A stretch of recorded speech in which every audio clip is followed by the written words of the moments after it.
Everybody. Hello. It is Jeff from Mid-Atlantic Craps over here on the Casino Gaming TV YouTube network. And we're back for, I believe this is episode 17 of Craps Chat Live. It's a show about you. That's right, you. Not about us YouTube content providers, although I've got a few in the green room, and we've got a couple topics we're going to talk about tonight. I've been monitoring the chat during the beginning of it. We'll say hello to everybody just for Ed, who put that in the chat. But I want to tell you how to get on the show. We'll bring the guest in. We'll get the show started right on time, right at 9 o'clock. If you want to join the show, it's very simple. In the description below, that's not the yellow one, that's below the description, there is a link to Zoom. You can come in and join the show on Zoom. You got to wait, make sure your name is in there so I can identify you. We'll let you into the green room, into the show. You can come on and participate with us. You don't have to show your face. You just want to be audio only. That's all you have to do. Any device, computer, PC, a laptop. If you're using a PC, please have a set of headphones because we'll get a little bit of feedback from a mobile device or an iPad. You'll be fine just talking through that. We want you on the show. We need you on the show. The show is about you. We do have a couple topics we're going to talk about right off the bat, but you guys need to get into the show, and we want you to get into the show by going to crapschat.com. There's a link there, or in the description below, there is a link there. What do you say we get this show started?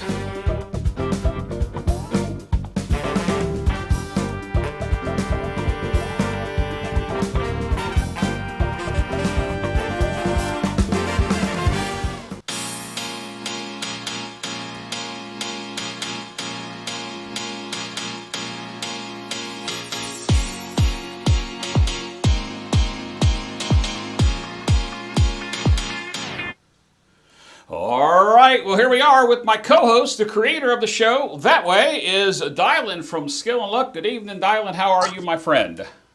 Oh, I'm doing great. Thanks for having me back, and looking forward to this crap chat.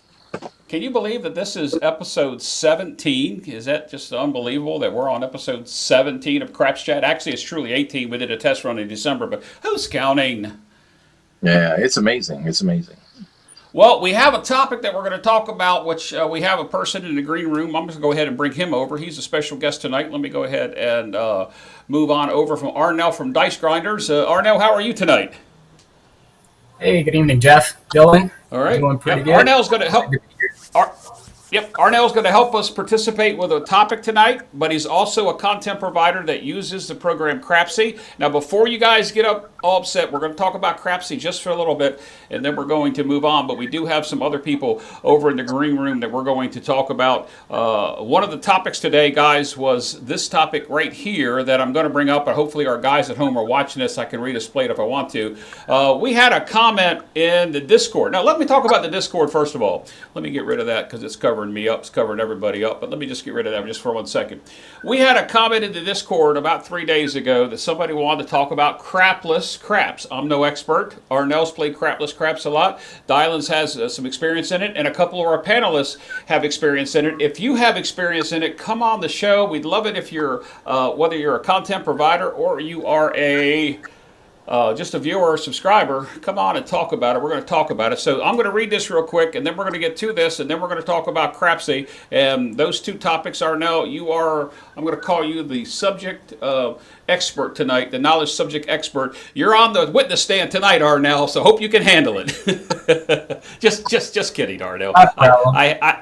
I have a very sarcastic mind, and I like to dish out things, and some people can take it, and some people can't. So here's what the guy said, Bald Cajun, and I don't know if he's going to join the show or not. He said he would. He said since he was talking to John in the Discord over at Casino Gaming Network, it said since John isn't going to be participating in this week's show and won't have time to spend half the show covering his ears, could we please discuss Crapless for a bit? And I kind of find that a little humorous. Kind of found that a little interesting. We're not covering this because John's not here, but we don't know that he's not watching or listening. I haven't looked at the chat to see if he's there yet, but this guy says he has 3 local casinos. One has a crapless table, another one has no live table, does have an electronic table, and the other is being renovated. There doesn't seem to be a lot of crapless content on YouTube, and I am just not smart enough to be the one to try without a toolbox. Now, Arnell, I think over on your channel, you put in your live fantasy craps that, if I'm not mistaken, is either this week or last week, you talked about maybe playing Crapless on live fantasy. Did you do that this past week? Yeah, we just played Crapless on the last live fantasy craps. We like to do that once in a while. Get some Crapless practice in. I know the majority casinos have the standard or regular craps. If they do have Crapless, usually it's one table, and sometimes it's not open, or things of that nature. They don't have enough dealers or whatnot. So it depends. I mean, sometimes you'll have the Crapless open first before the regular table, and then you're forced to play Crapless. Depending on the casino. So it's good to know both. I think if you could play regular, you should be able to have no problem playing Crapless, unless you like to do like a lot of hedge betting. That doesn't really work good on a Crapless table. So. No, I can certainly understand that. I do get that part. I've actually walked up to a crapless table, balled in, and realized, before I put my first bet out, this is crapless. This ought to be interesting, and played. I mean, I tried it. I've not played that many times. With that said, it's difficult for me to talk about it. You two are the expert subjects. I know in the green room we talked to, and I'll introduce them in just 1 second. We talked about playing Crapless. Some of us have, and some of us hadn't. As I'm monitoring through the chat, so far we're not being hollered at for talking about crapsless craps at the moment. We may be too. So before we go much farther, guys, if you have a question, please put a Q. Semicolon, and the question, I can queue it up from that point. If you're asking questions or making statements you want me to talk about, please go back and reform it in a queue, because I've got to watch the chat. Remember, I'm doing everything here, part of the show host, the producer, running the show, and I've got to be able to queue things up so we can get the answers, the questions answered. So, Dylan, your crapless experience, where do you stand with that? I don't mind crapless craps at all. I find it enjoyable, especially if I'm wanting to be on the right side. It offers a lot of different amenities than what the others don't. If I want to, having a pass line locked into a 2 or a 3 is a challenge, but those numbers come up also. So and then it creates a big win. So it's just a different change of pace, and so as long as you're aware of what the rules are, then it's not hard to transition from normal craps to crapless. That's been my experience to that. What do you think about that, Arnell? Yeah, definitely. I mean, it's fairly easy for anybody that plays standard craps. I mean, there's no don't pass or come bet on there. I would think that the casinos would actually like it because, I'm not an odds guy, but I hear the crapless is better odds for the casinos. Oh yeah, the house win percentage skyrockets on that pass line from a normal pass line when you have a pass and a don't pass, and when they restricted it only to the just to the pass line for the crapless. Yeah, that pass line there, the house edge goes way up, but. With risk, there's reward. So you just gotta play wise, no matter what you do. So both of you had success at the crapless table. Both of you have positive wins at the crapless table that you're happy to go back to play again. Oh yeah, yes, I would play. Yeah. Go ahead. I was just saying I'd play it anytime. Some that I go to have the bonus bets, so that makes it even more, better for me because I like any of the bonus bets. The difference, if you're like in a cross better,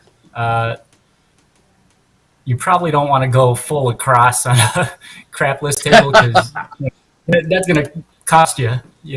That's 10 numbers across. You're betting if you're going across like that, and you get whacked.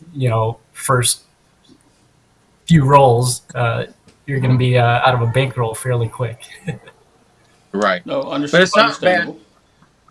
But it's not bad going from, inside to quote unquote, include the 4 and 10, and then expand and include the 3 and 11, and it's, you can build a pyramid that way. So there's different ways to play.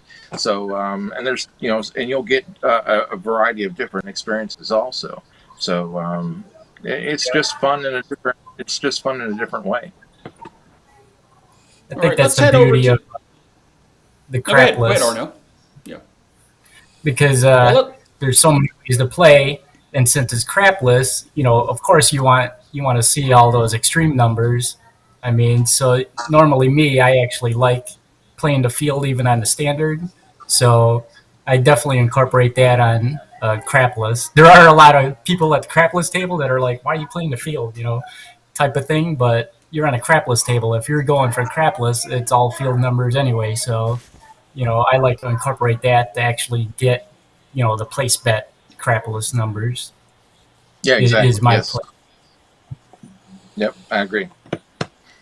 All right, well, let's go ahead and introduce our panel and see what they have to say about Crapless. The guy, I guess, the bald Cajun. I'll put this up here one more time for those that are just joining us. Looks like we hit the 30 mark on the watch right at the moment. We're talking about Crapless. There was a gentleman named Bald Cajun in the Discord from Casino Gaming that put this in the Craps chat room that said, I like the beginning part, since John's not going to be here, can we talk about Crapless?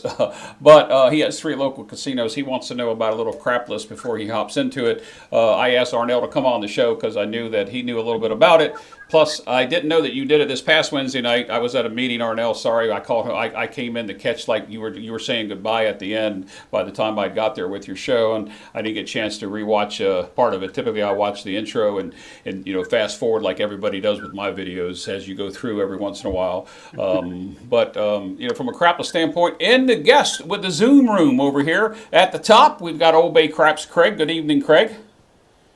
Hey, All right. To his left would be Joe from Craps Master Journey. Joe, say hello. hello everyone. How you guys doing? All right. And oops, we're letting somebody else in here. Beneath Craig, pointed down there, that's Leon from Great Craps. And I'm pretty sure the Joe R. Say hello, Leon. Howdy, everybody. All right. And the Joe R beneath him should be Joe Ramus. At least I'm hoping it is. I believe his audio is off. So, Joe, if you're there, just say hello. Okay, we'll move on. Waiting for Alfredo from Texas Crap Shooters. He just did come in and wanted to join us. So we're waiting for his connection to connect and his audio to get up. But we do have a couple questions that are coming up about the Crapless side of it. We're going to go ahead and talk about a little bit about that. So from a panel standpoint, guys, what experience do you have? Craig, started with you. Any at all? Yes, bet on it. So yeah, that's a little jaunting at first, but what I did was I played the 2, 3, 11, 12 as if they were outside box numbers, like you would the 4, 5, 9, 10. And like I said in the video to John, damn if the woman who was shooting didn't hit all 4 box numbers. So it was pretty fun. And like Arnell said, for playing the field, it's like winning. It's like a double cheese winning there. And if you have one of them placed, I think at the time I had a ace deuce on the pass line, and so when it hits, you win 3. You win on the box number, in the field, and in the pass line. So it was real fun. I don't know why John has such a thing against it, but you can have fun on a crapless table. I know that he may think it's just a way for the casino to get at the shooter and change the game, but it's actually fun when a box number does hit and it happens to be a crapless, a 2, 3, 11, 12. So I had fun. All right. Joe, did you say you did not have crapless experience? Is that correct? I do not have crapless experience, but there was a question on the chat that I'm interested to hear the answer. If you guys want to cover that, about if it's a lower bet limit than what the regular table is. Yep, I've marked a couple of those. I was going to go through, and let's see. Leon, have you experienced any crapless craps in your era of playing the game of craps? No, not really. I haven't played enough to move over to Crapless yet, so I'm still learning normal table. All right. Well, let's go over here and take a look at some of these questions that that Craig alluded to that are here. First of all, I'm going to start out with this. This one just did come in, and it's not a question. It's more of a statement.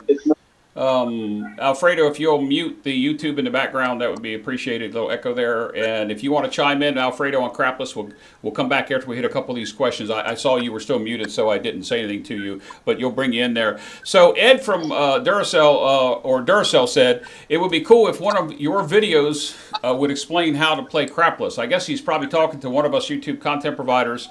I would not be the one to do that video, but maybe Arnell, you could take the time to record a video in between your live fantasy craps, or maybe one of these others could do a little bit more better splaining, Lucy, if you don't mind. I know Ed from Roll to Win, who's in the chat, he plays Crapless, and I don't know that he's not covered a Crapless video, but I know that he does play Crapless from time to time. And I have to put this out here because the show would not be complete without somebody on the opposite side of the spectrum. And JR says, Bones Jones says he'd rather put a bet on a 00 roulette than to play Crapless. Okay, little sarcasm there with us. But let's go to the question. So we have a question here that dates back to, let's see here.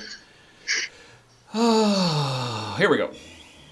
Put this question up here from Texas Dicer. It reads, if you play light side place onlys, is Crapless any different? And I think you two kind of touched on it, but can you elaborate a little more, Arnell? Yeah, it's actually exactly the same. If you're a light side player and you place the bets, you can bet all the numbers except for, well, I guess you can bet the 7 if you're happing them, but if you're going to place bet, you can place bet 2 through 12, and the payouts are good. I think that's what the draw is for some players. I mean, I know players that actually, that's what they like to play. I mean, if they could get on the crap list, that's the one they want to play, mainly because of the odds for the outside numbers or the extremes.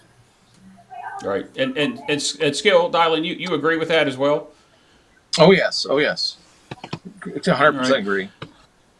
Okay. Here's another question. It basically talks about, I guess it's prop bets. It comes from Dan, DVD Dan, who we all know. Let me send that to the screen. And he says, question on Crapless tables, is there any ATS bets? Now, I heard you mention, Arnell, that you did have some bonus bets, and I suppose that's what you were referring to? Oh, yeah. I've seen them with ATS, fire, ATS and fire, repeaters. So, I mean, I would definitely play any of the bonus bets if they got them on the crap list. Just like the regular table. Yeah, I completely agree with that. Also, it depends on the zone wherever you're at. I mean, because different sections of the country, different states have different bonuses. So it just depends on what region or area that you're at. All right, so I have another comment here that I'm going to let Alfredo back into the room now. I don't know if he was having problems or I was having problems, but there's another question here. Let me go to the queue. It's more of a comment. This is also from Texas Dicer. If I put this up here, I didn't mean to. It's a way to bet the horn that isn't a one-roll bet. That makes sense to me, not being a crapless player. But Arnell, is that a fair statement or? Yeah. I mean, the horn bets are still there. Also, you can bet those, but the bets you're gonna make out more because your bet's gonna stay up there until you rolled a bad number. Well, for those of you that don't understand, those of us that don't understand craps, the 2 and the 12, what are and the 3 and the 11, what are the payouts compared to? We know what the 4, the 5, 6, 8, 9, 10 pay. What are the payouts there? Usually the ones I've seen, it's been automatic like buys. So, 3-1 for the 3 and yo, like 6-1 for 2 and 12 is typically what I see. Right. And also, just to add to it, because if there's people out there who are just learning the game, typically on a crapless table, there's no don't pass or don't come sections. Okay. Yeah. Well, That's correct. that's good to know, because I don't know that I have actually paid attention to that part of it, Craig. So thanks for telling me that. Hopefully, when you and I get together, if I come up your way, Craig, do they have crapless tables at where we had talked about playing? No, not that I've seen. Only regular. All right. Well, we have a couple more comments in here. Go ahead, Dylan. Just imagine a layout if it incorporated both of everything. If you had box numbers where you had a pass and a don't pass and a don't come box, and also have all the box numbers of the 3 and the 2 and the yo and the box cards, that would be just. And that way Sounds like a new Craps game. Exactly. It would open up a whole, it'd open up a whole new world where the player can, have their cake and eat it too. Well, Waylon's made a couple comments in the chats, and I would encourage him to come on into the Zoom and talk about this, because he and we actually talked about Crapless, and I told him months ago that I had never played it, but Waylon says do the outside parlay on the Crapless table, the 2, 3, 4, 10, 11, and 12, and he says it sure is a moneymaker, and he also follows up with that he does have a couple Crapless videos out, Waylon's Way Craps. Most of you should probably subscribe to him. If you're not, go over and check out his channel. It's spelled just the way it is right there, Waylon's Way Craps. And Ed has chimed in, and that he has also done a couple of Crapless videos, but it's been a while to do those videos. So for you YouTube content providers that have the knowledge of the game, there's a request to do some Crapless videos. Put one out. If it doesn't get a lot of views or a lot of interest, then you got to move on, because as content providers, we like to see the numbers and make sure that we're providing not only informative and educational videos, but also entertaining videos, so that we can continue to get inserted through YouTube's algorithm that they've just recently changed again to get our content put out there to many people. Let's see here. Let me put this one up here. Jeff, I think I think it was an interesting comment that Ed had, I think even earlier than that, where he said if you're going to play in Mississippi, Crapless is a must-know how to play. I thought that was interesting. I can go back. I can pull that back. It was right before the one you posted. Yeah, well, I have these queued up, Craig, so I'm going to go back to the regular side and look that one up while we talk about this. This from Grant says you can buy the 2 and 12 and 3 and 11 like you can the 4 and 10. 2 and 12 pays 6 to 1, 3 to 11 pays 3 to 1, the same vig as the 4 and 10, 5% on the bet. That all makes sense to me. So let me go and try to find that other one that you mentioned about the Mississippi one, and I'll put that up there. Alfredo, unmute yourself and come join the Crapless conversation. Yeah, Crapless is actually one of the best games you can be at, especially if you're dice influencing at all. So if you are even capable of throwing a 3, 11, 12, you can play the outside and pay for all of your other bets by only playing maybe 4 of the outside numbers, and then fund everything else and essentially free roll after hitting one of them, potentially, depending on what size your bet is, and you can size it up. So most dice influencers are probably going to love a Crapless table. Now, being on a Crapless table, full table, that can get exhausting, because can you have the discipline to not try to bet across? And now you're betting for 4 extra numbers. So yeah, you can lose a lot too if you're not disciplined. We lost you for a second there, Alfredo. After the word discipline, we didn't hear that. Yeah, it looks like my no, it's not the internet. It's my headset turned off. I probably need to charge it up. Did you charge it after that 2-hour marathon session on Crapsody, which we're going to take the next conversation to and spend a few minutes on it? But no, I appreciate your comments on Crapless. I put up here for Craig, I put the comment that Ed from Roll to Win made. He said, if you're going to play in Mississippi, Crapless is a must-know and how to play. That's good to know that's the case. Once again, guys, if you're in the regular chat and you have a question or even a comment, put a capital Q or capital C so that we can get to it. And remember, if you're commenting to something that was said, you may have to reference that in your chat because we may be several minutes ahead before we get to it. So a capital Q for a question will be really great. I'm scrolling back as best I can to keep those questions coming in and queued up because we still have a couple more topics that we have to get to, and we're almost a half hour into the first part of this, episode 17. So I know Joe Ramus is with us. I'm pretty sure who that is. He does have a question. We're going to get to your question first, Joe, after we talk about the Crapless. But look who just joined us. John,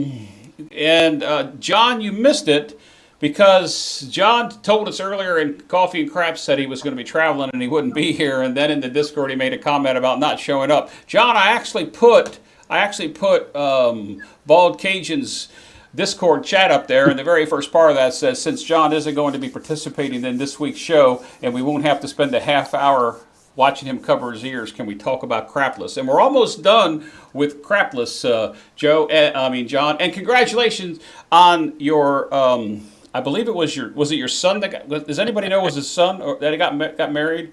I believe it was. I apologize. I may not know, but congratulations, John, on the nuptials. I'm glad that you could pop in here and say something to you. And of course, John, you and me are probably almost in the same boat. I'm not totally against it, but I don't have an opportunity to play it. The local where I play took it out right after COVID, and I became a serious player a year before COVID, and do the math, and I haven't had the opportunity to play that much. So anybody else got any comments on Crapless before we move on to Crapsody? And I don't want to spend a lot of time on that, but I do want to move on and get to Joe's question because he's got a question. And if you have a question in the chat, then by all means, please put that up there. This question just came in. Why do you think casinos are trying to introduce Crapless? I think that's already probably been covered because of the house edge. Is the house edge different there, Arnell, in Crapless for them? I would think. I think they have more of an advantage. Yeah. So that's why, some casinos, may start out with the Crapless table over the standard. I think I'm not especially a because it's okay. They have a more advantage.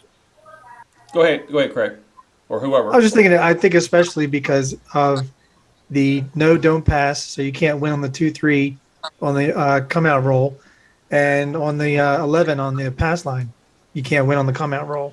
So that gives it a much bigger advantage. Yes, that's correct. Yeah, exactly. Okay. Anybody else want to chime in on the Crapless conversation? Because the person that asked for it, I don't see him in the chat. I did invite him on the show. He actually said he was going to try to make it.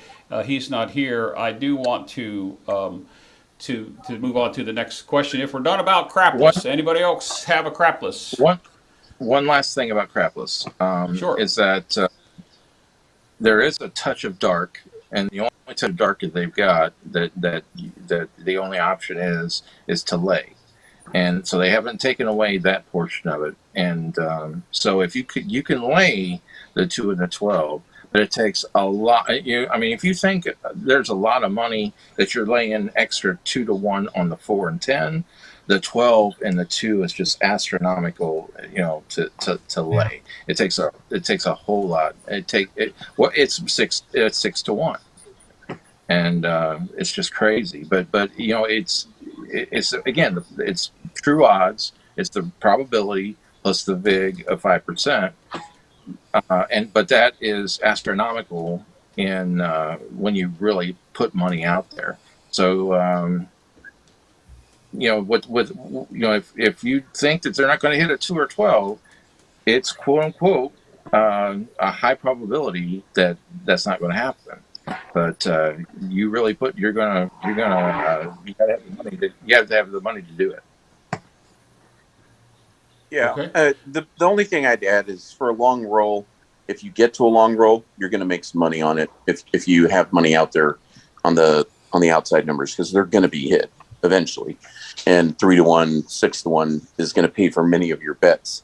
The problem is if you don't get one of those hits in the first 3 or 4 rolls, and you're across on every single number, you should probably come down and go directly into the inside numbers until you can spread back out, make sure that you pay for your roll, or else it's going to get really expensive very quickly. Oh yeah, that 7 is very powerful, which it'll eat you alive. So I mean, you've got to have very good money management skills and know what you're doing, because you can set yourself up for failure like real quick and be overexposed. And that's really easy to do on a crapless table. You've got to really know what you're doing. All right, well, let's go ahead and wrap this crapless crap talk up, pun intended, with Arnell. I'll leave this to you. You just did a session of crapless craps on Live Fantasy Craps. It's Dice Grinders channel. You simul stream here on the Casino Gaming TV. I believe it's 8 p.m. Eastern, if I'm not correct.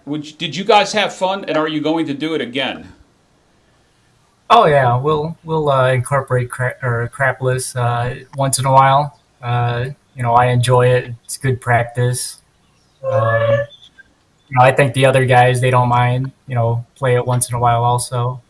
And then we also get the people that play on Crapsody, so gives them a chance to play the crapless also. On some live rolls. That's a good segue into the next topic. Yeah, and then the only other note I'd probably say on crapless, like when I play, I definitely bet the 3 and 11.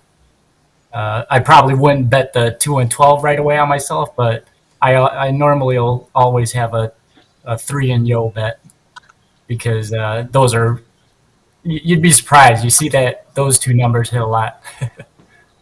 No, I would imagine so. So you actually segued into the next topic we're going to talk about very briefly. Hopefully we'll spend less than 10 minutes on it, because we've got a couple questions here in addition to this.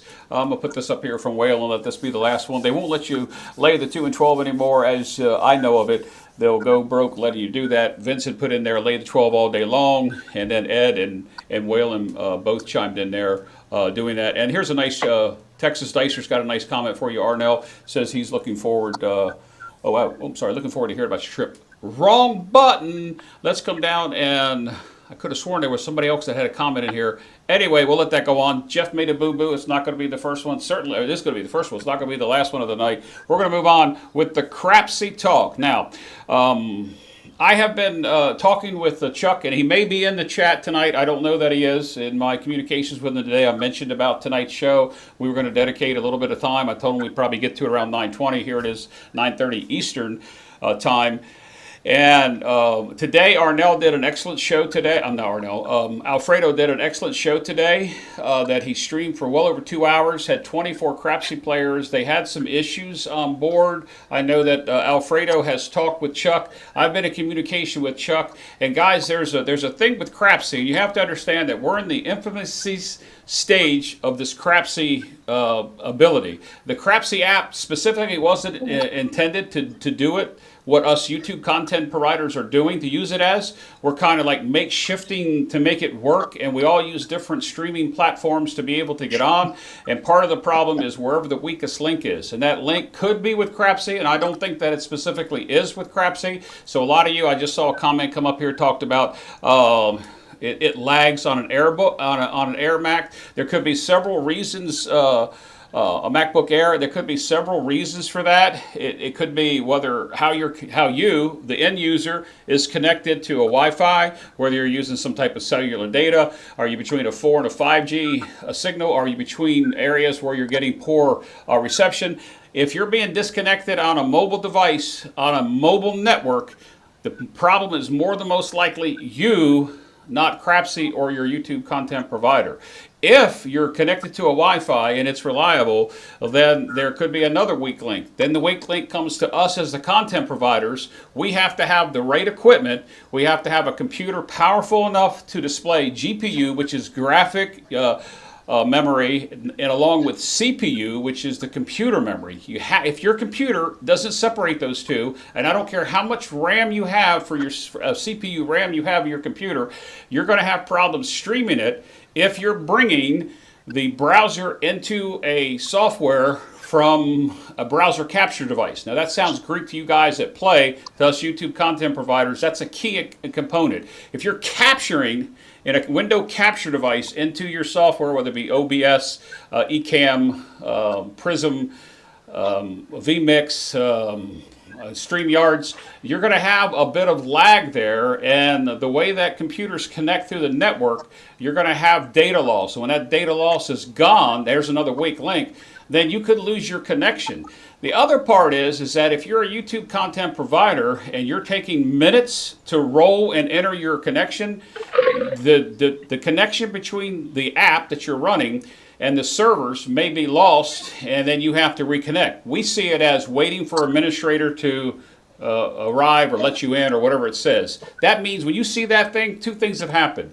That the Crapsy host has timed itself out, or you're between rolls where you're not allowed to make a bet because he's already pushed the bet button. So there's a weak link. And then the last weak link is the content provider's ability to have decent, stable internet connection, and it doesn't take a lot. From a YouTube standpoint, 4,500 kilobytes per second is all that you need to go up. That's less than 4 megs a second to be able to go up. So if you're streaming at 4 to 6 megabytes upload to YouTube, you're fine. If you have guests on your show, or you have Zoom running in background like I do, you have another app that's running, maybe you're having a capture like I am. The scores aren't up here yet because I haven't refreshed it. But you have other things going on that's memory hungry, and you don't have graphic interface, you're going to have a problem running Crapsy. And so to the people that are out there paying the monthly or annual fee, you're getting your money's worth. Your host has to be able to host it and be able to stream with it, and I think they're going to address that. I made a suggestion to Chuck today that he send out a minimum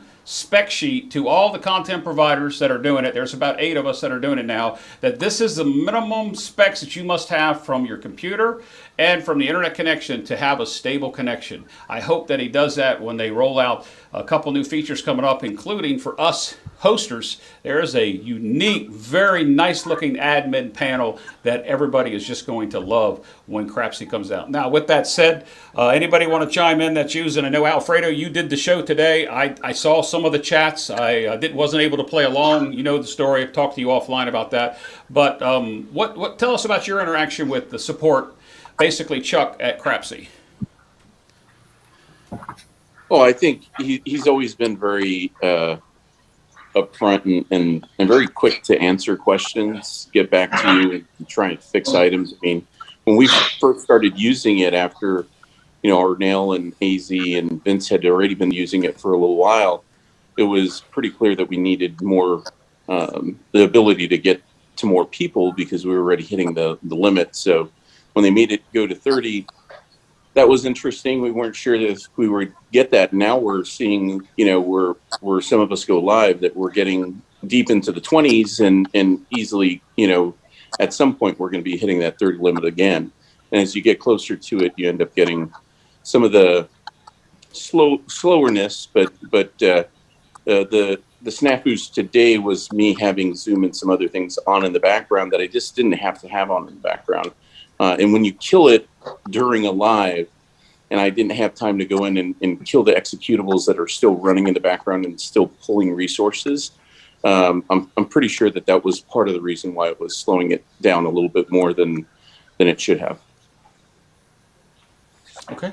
Let's see. Arnell, what is your experience been in regards to entering the rolls? Because you guys take a long time between rolling the dice, everybody getting their chips out, and you're the master. You're the host master there. You're the one that, especially during your roll, you have to enter the KPI and you have to enter in the roll for Crapsy. So what has been your experience as far as your computer setup? Well, my computer's set up. I want everything as simple as possible from my end. So if it ain't simple, I probably won't be doing it. I just have to remember to get the Crapsy rolls basically in there before I enter in the KPI. Because I do know that on my end, there's like a 10-second delay for the YouTube. So that helps. Sometimes I forget to enter it in, and then that's usually where the problem lies. But if I could get it in there before, or when the shooters basically announce that they got, dice are out, that's the time I'll go ahead and hit the Crapsy to stop the betting, basically. It just takes time to get used to. I think, all of us suggested, a lot of stuff for Chuck and his team over there. Because I know right now, like doing the live fantasy craps or playing along with any of the other content providers, we're having to use multiple devices. So one's using Crapsy, and then you might have another device, watching the YouTube live. So if there's a way they can integrate where they can watch the live, once they jump on one of our group tables, that would be like perfect. You only have to use one device. I think would be beneficial for us. No, I agree with you. And from a standpoint of people that like to play Crapsy, Skill, you happen to be one of them that likes to play along with the people that have Crapsy. What is your feeling as far as that? I'm going to put some displays up here in a second of some things that people have said, but I think there's a place for it. I think Duracell had just had a comment in there that when we're doing it, we're not getting enough rolls in there. That's the reason why on my lives I roll 3 times, and then I don't have a guest on when I'm rolling it, and then I go right straight to the Crapsy for them, and I roll 3 or 4 or 5 times, and I give them the bonus Duracell, roll for them, just so they get enough rolls in. I try to get somewhere between 50 and 80 rolls in that hour broadcast, and if you've got guests on and you're playing and you're setting chips, it's difficult to do everything. I know Brian over at Hawaii Crap Shooters, he's actually been betting through Crapsy, but throwing the dice, I think that's a unique concept. But Skill, you actually like playing along with it. Yes, I love playing along with it. The only issue that that I don't foresee as a major problem, but can be a problem, is that you with using Arnell as an example. When Arnell's doing the KPI and all these other different, entering the roll and placing the chips and everything like that, that's time consuming. And so, Crapsy can, and at the very beginning, was timing out really quick. And I think they've extended that time frame, which has, helped tremendously. And so I think that's alleviated a lot of issue. But, I do recall that, at the very beginning, that it seemed like if the administrator, quote unquote administrator, whoever was running the table, the host, it can time out, and then that puts a big monkey wrench into everything. And so, but other than that, I mean, Crapsy has worked really well, and I've really have liked the product, and I'm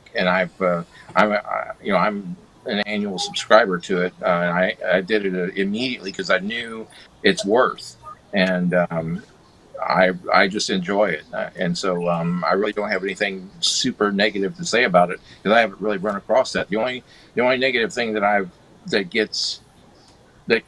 gets old is hearing Dave use the constant thing. If they need to add, I don't mind Dave's voice at all.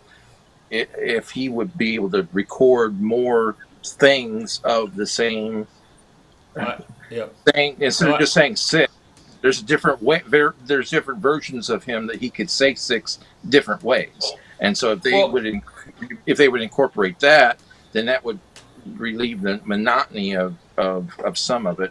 But to have a little bit, just a hair bit more variety, and so that's my other quote unquote 2 cents that I would throw in. What I do with it, and I don't know that it's against their policy, is I just turn the audio off so you don't hear the call. Yeah, you can do that. Occasionally you do, but you don't. But let's go ahead and wrap up this Crapsy because we got some other questions to get to. I'm just going to put a couple comments that were made from different people up here regarding Crapsy. It'll take us maybe 3 or 4 minutes to get through this, and I'm going to start with Duracell's comments. First of all, he says that the new version of Crapsy won't be out until 2023. Well, you might as well call this November of 2022, and that's true, but we're about 4 weeks away from a major update, and then the major release 2 is going to be in 2023. So they're actually working based upon our usage as host content providers and you guys as playing the game, they're using those to fine tune, and they've done a couple upgrades to them. You got to remember, every time they do that, if you don't have your push notification on your mobile device to update the latest app and you're on a mobile device, you're running on the old version. So you always want to make sure you have your apps taken care of. While we're talking about Duracell, he also makes this comment here, which I want to address because Alfredo and I talked about this earlier, and that is, do you think the content providers that utilize Crapsody that drives people to the Crapsody platform should partner with them, i.e. free subscriptions, discount codes, and track whose traffic is happening? The answer to that is they are in a process of trying to set up an affiliate program that will reward the person that drives the traffic to them. I personally am not interested in that, but I understand that we need more players in this game, and this might be one tool that may drive it there. From a standpoint of free subscriptions, Arnell, I don't want to give away Crapsody secrets, but they have a way to help us content providers reduce the fees or eliminate the fees, and I don't want to say who is and who isn't getting them. You got to go directly with them, so they are helping the content providers. And then finally, the platform that's there, so I think we just have to wait just a tad bit longer, and it will all be taken care of. It looks like you have one more comment in here. Crapsody community is growing, or its community is Crapsody community. Crapsody growing the community, or is the community growing Crapsody? It's a very good question, and I think it's a two-way street that we have to be able to tell them what we need and what we want, and they have to be able to accommodate us within a reasonable amount of time. The lag, the disconnects, the issues with slow enter rolls, there's a whole slew. You got a chain there, and you have to have it. And that's going to take me into what Vince put in here, because Vince and me are IT geeks, and we probably know enough to be dangerous with us. And I'm going to switch over to this. Screen capture devices may delay not being wired. So if you have a computer that's wireless, you need to wire your computer to an RJ45 so you're getting the fastest connection. The lags can happen between Bluetooth and Wi-Fi devices. He's absolutely correct. He also puts in here that YouTubers do not use Crapsody. Don't use Crapsody on your phone or iPhone as the streaming content. Best way to use Crapsody is the desktop app, which is through the browser for optimal performance. He's right about that. And Chuck and I spent a long time talking about the way some of things are done. And the final thing, and the final word about Crapsody is wait till tournament features come into play. This will be super awesome, similar to the Tetris Tour tournaments. And there's a couple YouTube content providers that are actually going to be doing Crapsody tournaments before the tournament version comes out. So, leave it at that. That's the Crapsody update. Us as YouTube content providers, we need to know and recognize the links. Are we the link? Is it the end user with a mobile connection or a Wi-Fi connection or an old device to link? Or is it Crapsody? And the only way to do that is to report it, and you want to report it to support@crapsody.com. Give the content provider who provided it to you in an approximate time in Eastern time. They can go back and look at the audit logs and see why you got disconnected or what happened on their end, and they will reply to you. Typically within a day, they're pretty good about getting back. So that's about all I have to say. If anybody else said anything about Crapsody while I was putting them up there, I kind of interpreted that wrong. And to Clay's question, isn't Crapsody owned by Casino Quest? I'm not sure of the connection there. Casino Quest is the official logo on the screen, and it'd be nice if we could have David or Alex come on and maybe talk a little bit about Crapsody. So with that said, anybody else with a question, I would appreciate it. Put a Q, and we're going to move on. Joe Ramus, if you would unmute your microphone. If you'd unmute it, we'll take your question, because you didn't tell me what your question was. You just said earlier in the show that you actually had a question, and the floor is yours, my friend. Is Joe still here? Give you a couple seconds to jump on with the audio, Joe. All right, we're going to have to come back to Joe, because if you're there, Joe, we do not have your audio. I'm not showing that you have any audio connected. Make sure that your mute button is off. Looks like it's off. I don't know if that's you or not, Joe. I cannot hear you, but we'll come back to you with that. So let's move on to... Sorry, Jeff. Okay, there you go, Joe. Go ahead. The floor is yours. Yep, go ahead. Ask the question.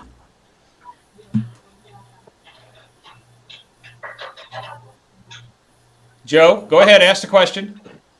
Okay. It must be a YouTube I delay. watched Battle Royale, the first three. Can you hear me?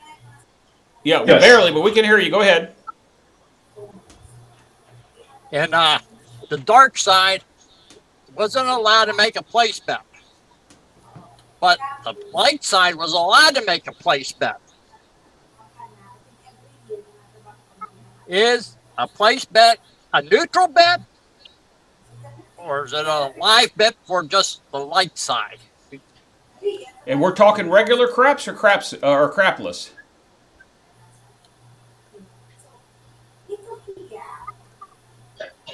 He said the Regular battle craps, royale. the Battle Royale. You mean Friday night fights?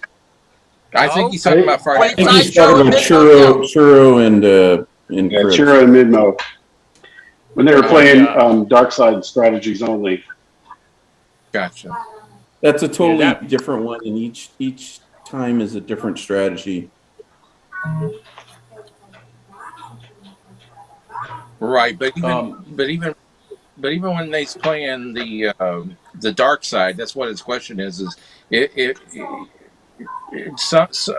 the pass line, because they weren't considered to have the pass line be able to work, but that was their own personal rules that they made up. Agreement.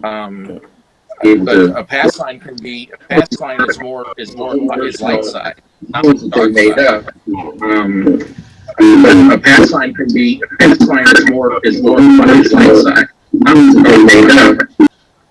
Sorry, guys, I'm going to have to mute Joe. Joe, you need to stop listening to the YouTube replay and just pay attention to the Zoom side. So if you're going to join us, close out your YouTube session. You're waiting to hear us. There's about a 14-second delay between us talking and getting there, and we're getting echo back from your side of it. So if you want to mute or turn off the YouTube stream and be on Zoom, unmute your mic and come back in, and we'll be glad to answer the question. Guys, we're talking about the episode a couple weeks ago when they played Dark Side Strategy, because we're moving on. You, They only got you two actually more. dealt it, Jeff. Yeah, I think Yeah. both were on the DP as Right. their rolling strategy, because they could only do dark bets. Yeah, I think that's when I the jumped crux in of when Chris over at Dice I think Stage the and had a crux of problem. I this think that's when I question came to is, can a pass line bet be a dark side strategy? I think that's the crux of this question. Can a pass line bet be a dark side play? Is that what you're saying?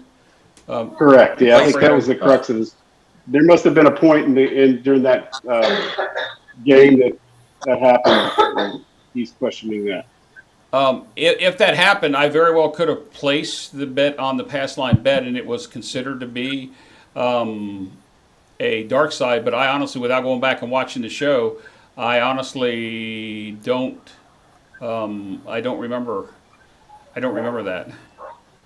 I think that with that battle royale, you had the dark side play, which is you don't come, you don't pass, and your lay bets. That was one way to do the dark side.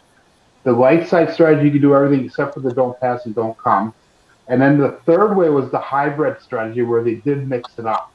So I think they were very distinguished on how they played that. If it was just dark side, you could only do dark side. If you only did light side, you could only do light side. And there was questions during the light side play if it was valid or not. But I think where some things get mixed up is the hybrid style, where you can actually do both sides and try to, hedge your way through or try to counteract some of your bets in that. So I think that might be where some of the mix-up is coming from. Just my 2 cents. Well, Chris just jumped in here from Dice DJ, and this was the episode that he and I shared because he had an internet problem, once again, weakest link, and I jumped in to take over, and he says there were some questions during the match.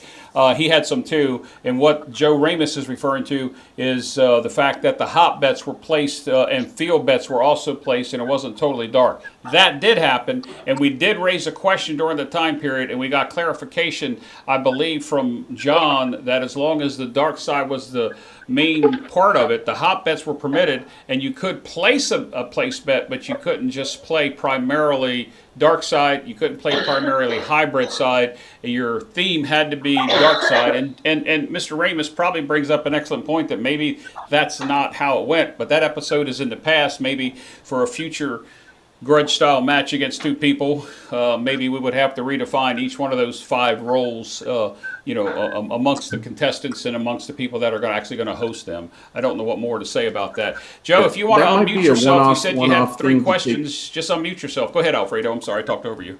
Yeah, that might be a one-off question or something to take offline with John and have him be able to clarify on coffee and craps or something like that, more in depth.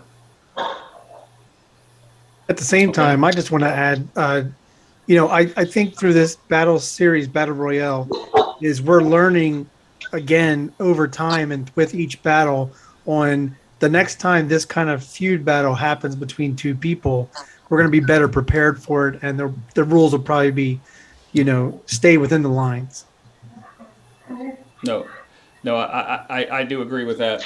Let's go over to Leon. I haven't specifically ignored you. I know you're sitting there patiently. Do you have any comment to anything that we've talked about so far with any of the topics? I'll give you a chance to catch back up. I know I want to promote your channel. It's Leon from Great Craps. Make sure you go over there and give him a like and subscribe. I'm going to put up a remark from Chris and Dice Dejan here in a second. But Leon, good evening. And do you have any comments so far, or are you just enjoying the show?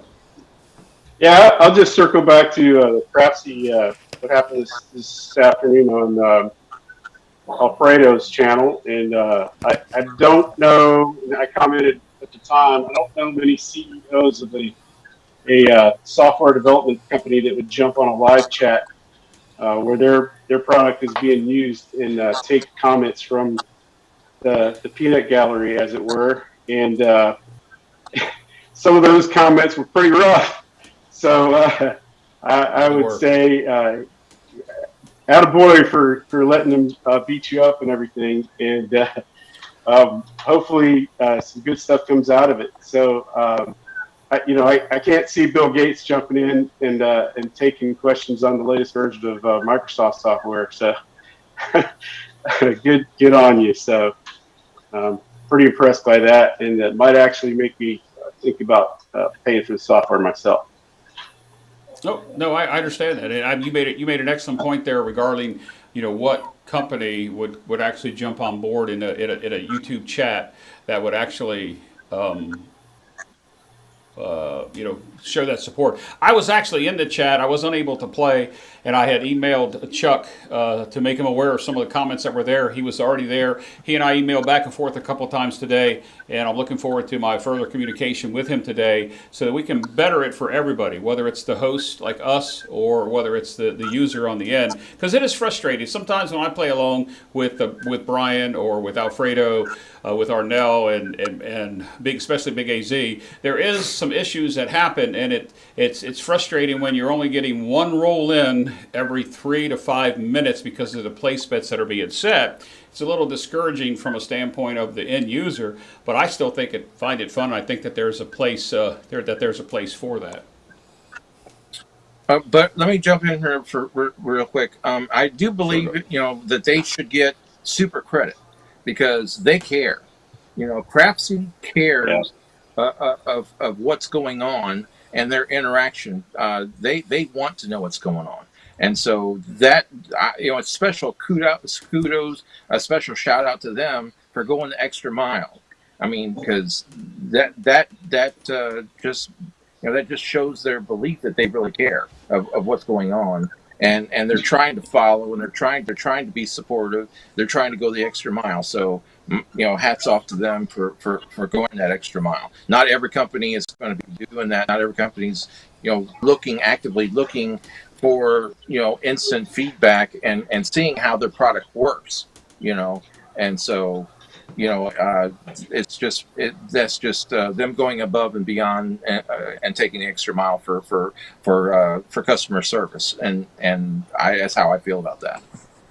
Well, it's ironic you said the extra mile because that's just what Duracell just put up here. An extra mile while making money is on a glitchy app. I think going that extra mile is very important for them to come into a chat of a small stream that most of ours are, under 50-ish people that are watching, to come in and try to patronize and listen to the I don't call them complaints, but to the ideas about how to fix it. I think is an excellent. And I think that's that speaks well for the company itself, not Casino Quest, but the people that are actually doing Crapsody. And it's a small company.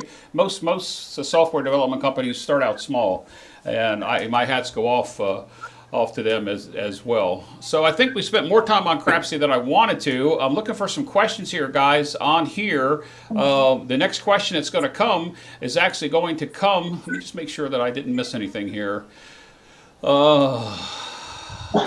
I'm going to put this up here from Chris Dice Dejan because I didn't read the whole thing. Question: what happens to all of us for already have subs from you guys who show it to us and drove us there? I'm not sure what you mean by that, Chris. Have you been hitting a little bit of the funny water tonight already? But I think I understand what you're asking for. Is, what about the subs of the YouTube content providers? Reword that for me, Chris, and we'll come back to that. So, Dylan, we're going to go to your question that we talked about earlier, that you were talking about discipline. And I think discipline, when it comes to craps, every one of us sitting here, everybody out there has their own way to deal with discipline. I just got back from being out west for 10 days. 7.5 days with the Blue Ridge crew from Big AZ. I had no discipline, absolutely, without a doubt, no discipline. And I can tell you that the shirt that Blackburn talks about here, when will Jeffy Pooh's shirt be made available for order? I'm not sure which one he's talking about, but one should say Jeff has no discipline when he's more than an hour away, and what happens in Vegas stays in Vegas. I absolutely had none. So, Dylan, talk about what you want to talk about discipline. Well, I just wanted to change the topic, the flavor, and just basically just flip the page for a second and just talk about a different topic. And I wanted to bring up the subject of discipline, but in a different way that most people are that we all normally talk about. I want to say that it's important for all of us to have discipline, but not actually beat ourselves up with trying to be perfect. We're all human. We all make mistakes. We have the best of intentions, and sometimes life just throws us curveballs. And so, when we're at the craps table, if we don't meet our goal, our target goal, our win goal, or what have you, then that's okay.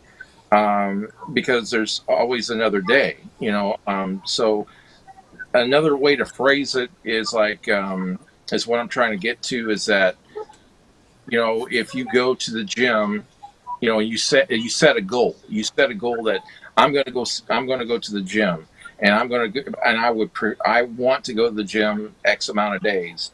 If you don't meet that goal, don't beat yourself up and have your world go to ashes and to pieces. Don't fall apart. If you go to, it doesn't matter if you go to the gym at 6 o'clock in the morning or at 11 o'clock at night or whatever. If you have that open membership and you're going and you've made that resolution to go, give yourself credit. And when you don't, and when life throws you a curveball and you have a flat tire or whatever, and you can't do it, then don't beat yourself up and kill yourself because stuff happened. And so you have the discipline and you have a mindset to reach that goal. It's just that you don't always have to hit that goal. It's also part of the journey of going. So I think some people lose that, and when they freak out, they can go on tilt super easy. If their world falls apart, if they don't actually hit that goal and hit that and have a discipline marker that they want to achieve on anything, whether it be on any goal in life, then your world falls apart. But you're human. I wanted to get you guys' opinion of the panel that's here on your outset, on your look, that you can't live and die on the sword of perfection. And so I just wanted to throw that out there. That's my 2 cents for tonight. Because I know that there's some people that, if they don't reach their target goal and they have that discipline mindset and they set a goal and they don't reach it, they fall apart. And I don't want people to, if their strategy doesn't work out or what have you, you can always regroup, you can always reset. it's not the end of the world. And some people treat it as the end of the world, and that's what I'm afraid that people are doing sometimes. And I'd like to hear comments out of Well, for let's the recipients. let's put this little pun in here first, and then we'll go to the panel. And also for those of you at home, put in what you do for discipline. When it doesn't work, when it does work, or reply to what Skill has just asked. But real quick, a little jab here from Dan DVD. I went to the gym and asked where the cardio equipment is. They said it was upstairs. He said, "The heck with that! I'm not going to climb the stairs." I mean, that's a good point. When I went when I bring that up just as a way to relate. When I play here locally, I'm pretty disciplined. I was away, party mode with a bunch of people, having a great time, and I wasn't disciplined. And I lost a fair amount of money in the first couple of days that I was there because I wasn't disciplined. So I'm not going to talk about discipline. Let's give our special guest the first share at this. Arno, when you play, you look to be pretty disciplined. Are you a disciplined guy when it comes to craps? Oh yeah, I have my bankroll that I usually go there with. I mean, if I lose that, I'm out. But I'm pretty disciplined because I'm more of a positive player. So I mean, I walk up to the tables a lot, get the gist of the table, ask the players around me and the dealers, how the table's going. And I want to say most of the time they're telling me it's bad, so I always tell them, hey, let's turn this around, because I'm more of a positive person. Good thing I have my home gym, so I don't have to go to a membership. So I can work out anytime. Basically, I do it, try to do it 4 times a week. And, all right. And as far as discipline, you got to have that mentality. I gear it more towards, the mental aspect of the game. You have to be willing to take your lumps and then, be able to walk away, come back on another day, just like Dylan said, there's always another day, always keep your spirits up, I guess. No, so let's go to Joe. Joe, you look like a pretty good guy that's fairly good with discipline. I mean, it looks like you work out a time or two too, so you probably don't mind taking the stairs. Stairs are getting hard for me at this age now. But I'm going to throw discipline in and say, hey, discipline even starts before you get to the casino. You guys need to bring your casino budget with you. In other words, if you don't have the money to spend at the casino, don't go. That's where the discipline really starts. And then if you do have the money, then, bring it. And if you lose it, then you lose it. If you don't, you don't. I'll bring my trip to Indiana and Illinois with Arnell and Alfredo and Chris, Demon Dog, and Matt. I played pretty much 3 quarters of a day. I had 2 bankrolls with me. I had my morning session. I was up about $300 there, and I played very disciplined, very low amounts. In fact, Arnell and Alfredo are, outspending me big time, but that doesn't matter, guys. The second half of the day after our lunch, I went all in, and I lost that afternoon session. It happened that I got in when the table was a little bit colder. Our morning sessions are a lot warmer. Had some really good rolls in the morning. But that's a great example. I was willing to spend it. I was not mad that I lost it because I had a great time, but the morning was played really disciplined, and the afternoon was not quite as disciplined. But my discipline started before I went on that trip. I brought what I could afford to lose, and if I won, I was ecstatic. If I didn't win, oh well. I mean, just the way that it rolls. So that's where I'm at with discipline. But when I play by myself up in Green Bay, I'm extremely disciplined. I go in, I have my win-loss goal.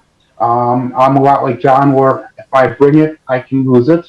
I don't stop halfway or, at a 20% loss or whatever. But I do stop when I get to my win goal. So that's kind of my cutoff on that end. Okay. But you don't fall apart. You don't fall apart, right? Mentally.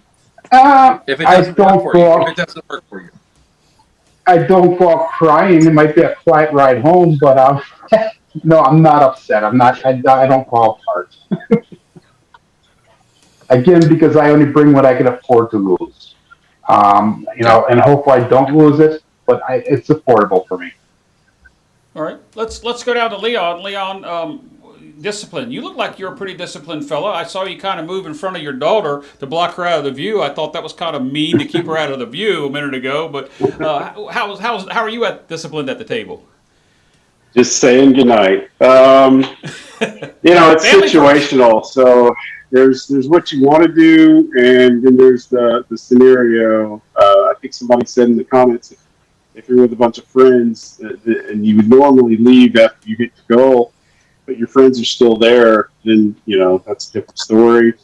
I think if you're like me, you live far away, you don't have a local, you live far away, and you go and you only have so long to play. If things aren't going your way, you might want to play a little bit more than you might normally. You might take a longer break or whatever. It's just situational. So I think sometimes you don't have the affordability to do discipline because of the situation and things. So I think that's one thing. If you had a local, you would be able to, or maybe not, practice discipline a lot more. All right, Craig. I'm saving Alfredo for last because I actually had an opportunity to play a short time with him last week. I'm going to save him for last. So, Craig, Mr. Disciplined himself, movie theme. No. I wish I was more disciplined. I'm learning to be more disciplined. I kind of go into the casino with John's mindset of this is what I brought to play with, and I will go to zero. And I'm fine with that. I don't let things linger. So, I mean, if I've had losses at casinos at 300, 400, I think on my birthday, I took 400 and lost it. And it didn't take more than an hour and a half to lose it. Just what I wanted to play, and it didn't work out. The rolls didn't work, but I got a text from my niece who I'd never gotten a text from before. Said, "Happy birthday, Uncle Craig." And I was right as rain. So I don't let it linger, and you shouldn't. If that's what you're going to bring, that's what you're going to bring. If you're prepared to, you should be prepared to lose it. If I think I know there's been discussion between I don't know if it was Victor and John about what truly is a 50% stop loss. And John's like, well, if you're willing to do a 50% drop stop loss of 500 at 250, then don't bring the other 250 out of your pocket. But no, if I go, I know I'm taking 300-400, and that's what I'm prepared to lose. And it's not my intention of when I walk in, but if I lose it, then I lose it. Because I've been down before. I've been down to I said in that trip with John in the interview, I bought in for 800, went all the way down to 226, but I climbed my way back over hour and a half period and got back over 800. So I don't mind grinding it out if that's the case. Yep, I was actually going to sound that sounded like a grind, so that was an excellent comment. Craig, you and I live close together. We haven't played yet together, but I have had an opportunity to play with several people here that's in the chat and's been guests before, and one of them I had an opportunity to play with last week, and I think he's going to make his ninth appearance in 1 month to Vegas coming up here soon, and that is Alfredo. I had an opportunity to play with you, and we chatted a lot during rolls. The few times that we did play, it was a party atmosphere. You saw that. You played with Mel from Crapsody. Those guys are serious. They're disciplined. There's got to be a time when your discipline is either slipped or you recognize it. So how do you address it? It happened multiple times during this past trip, right? And I think I've gotten better over time. So there was a time where I would have went in for full 1,500 the night that I came in, even though I said I wasn't going to play, right? So to begin with, I shouldn't have played the first night. And Uncle Mel had called me up. They had just gotten done with dinner. I was over at Gold Coast, so I came over to the Orleans instantly. As it went around the table a couple times, I was down already $525 at a 600 in, and I literally called it there. But there were times in the past where I would have literally gone in for my full. This is what I will put up for a full day. And then so I had some discipline to cut it back. but the sevens that I was having were on axis. I didn't really feel great about it, so I went to the go close. I made some of it back up that same night, 300 of it back up, and then later ended up having some really good runs. But there was one day, right, where I went even over my normal goal. I don't go over $1,500. I ended up losing $2,350 in a day, and I was okay because I was up, but I wasn't willing to go beyond that. I wasn't willing to get back down to where I was even or get even beyond that. The additional that I put in was for some content and some things that I was doing with Big AZ, and I was okay with it. I knew that the next day was going to come. I was going to be able to have some opportunity to potentially start back on an upswing. But G Money makes a really good point, right? Like when you're there with lots of friends, maybe you're at a table with a lot of potential. You can actually lose more money when you're at a table with a lot of potential if no one hits a good roll the one time through. There's no rhyme or reason when a good roll is going to happen. You know, with some of those good players that they're going to have it, but do you have the discipline to stick through? And, at a full table, it might take 2 hours just to get back around to that one person or two people or three people that you're trying to bet on, thinking that there might be a big roll that's going to happen. And so sometimes the discipline in certain nights, if you've had a couple of turns at it, is just cash it in while you have chips, come back at it on another day, or go to an empty table where you have more opportunity to be able to work some things out. And so I've gotten more disciplined over time, but I'm still undisciplined at times. And you have some ups and you have some downs. You definitely have to adjust to the table. But like what G Money said, for me, the adjustment isn't that I stop playing. I adjust to what the table's allowing. And if the table's only giving it one or two hits, then I'm only going on one or two numbers. And if I don't get a couple of hits, I'm taking it down or off periodically in order to stay in the game. But what we're talking about is, and I actually saw you do all that. That's exactly how you did play. But from a discipline standpoint, everybody's human, and you can lose it. The party atmosphere. You were at a couple of the tables. It was party atmosphere, and you kind of lose control of that. And you segued into a question I'm going to bring up that Ed had just a minute ago about moving to an empty table. We're going to talk about that comment, but I have to put this up here, and I have to make one more comment about it. Vince says your code name is 777757, and we all know what that's referring about. You want to tell us, tell the group here what that actually means, what happened while you were out there. Oh man, I had a great run of sevens. If you're playing the pass line and not a bunch of other stuff, if you're putting ATS bets up there and it's barely covering it, probably not making any money. I think you actually had some hedges that allowed you to make money off it. I did as well. And some others didn't. And I rolled a 7, then I rolled another 7, then I changed sets, and then I rolled another 7, then I changed another set, and I rolled another 7, and then another 7, and then I ended up throwing a 5, and then I threw a 7, right? And then it came back around. I think I rolled 2 more 7s, a 5, and then another 7. And so by the time you know it, it was 8 or 10 total rolls. 8 of them were 7s. So I don't know that I'm ever gonna beat that in the live. No, I wasn't trying for it, so the table was ultra bouncy. I had never shot there at all before.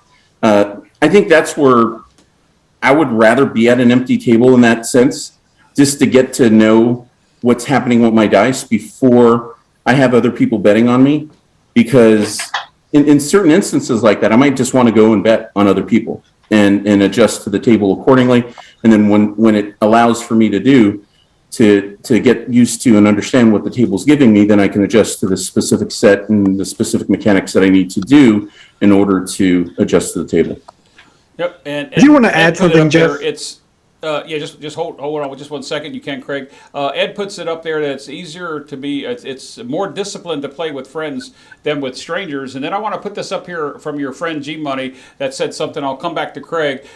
You see it in some of the HCS live rolls. We take big hits on a cold table as we try to get through all the rollers, and that there is speaking discipline. So let me go back over here to Craig, and then I have one more comment before we move on to the next question, which is going to come from Ed from Roll to Win. Go ahead, Craig. What would you like to add? And I do just want to add, being disciplined and is completely different from rack management. I have good rack management, I feel. It's just that I'm willing to go to zero. And I think there's a major difference in that. Yeah, and one thing that I would never do, right? And this is something that, over time, I think early on in my gambling career, I might have gone to the ATM once or twice. Never go to the ATM, right? Never take out money that you have not already allotted for there. That is totally that's not even being undisciplined, that's being reckless, right? And if you've allotted a certain amount for the budget, don't be reckless. Take your loss, come back on another day, or take a break and save half of your bankroll so you can come back, just like what Joe did, and have an opportunity to do something. That doesn't mean it's going to turn around. It may or may not, depending. And you may have to change your discipline because, as I said in that interview with John, I had intentions of going to Vegas with $1,000 bankroll, but we had something happen the week before, family matter, and I was only able to go to Vegas with 480. So I was willing to lose the 480. That's what I brought, but I was willing to lose 1,000 because that's what my original bankroll was.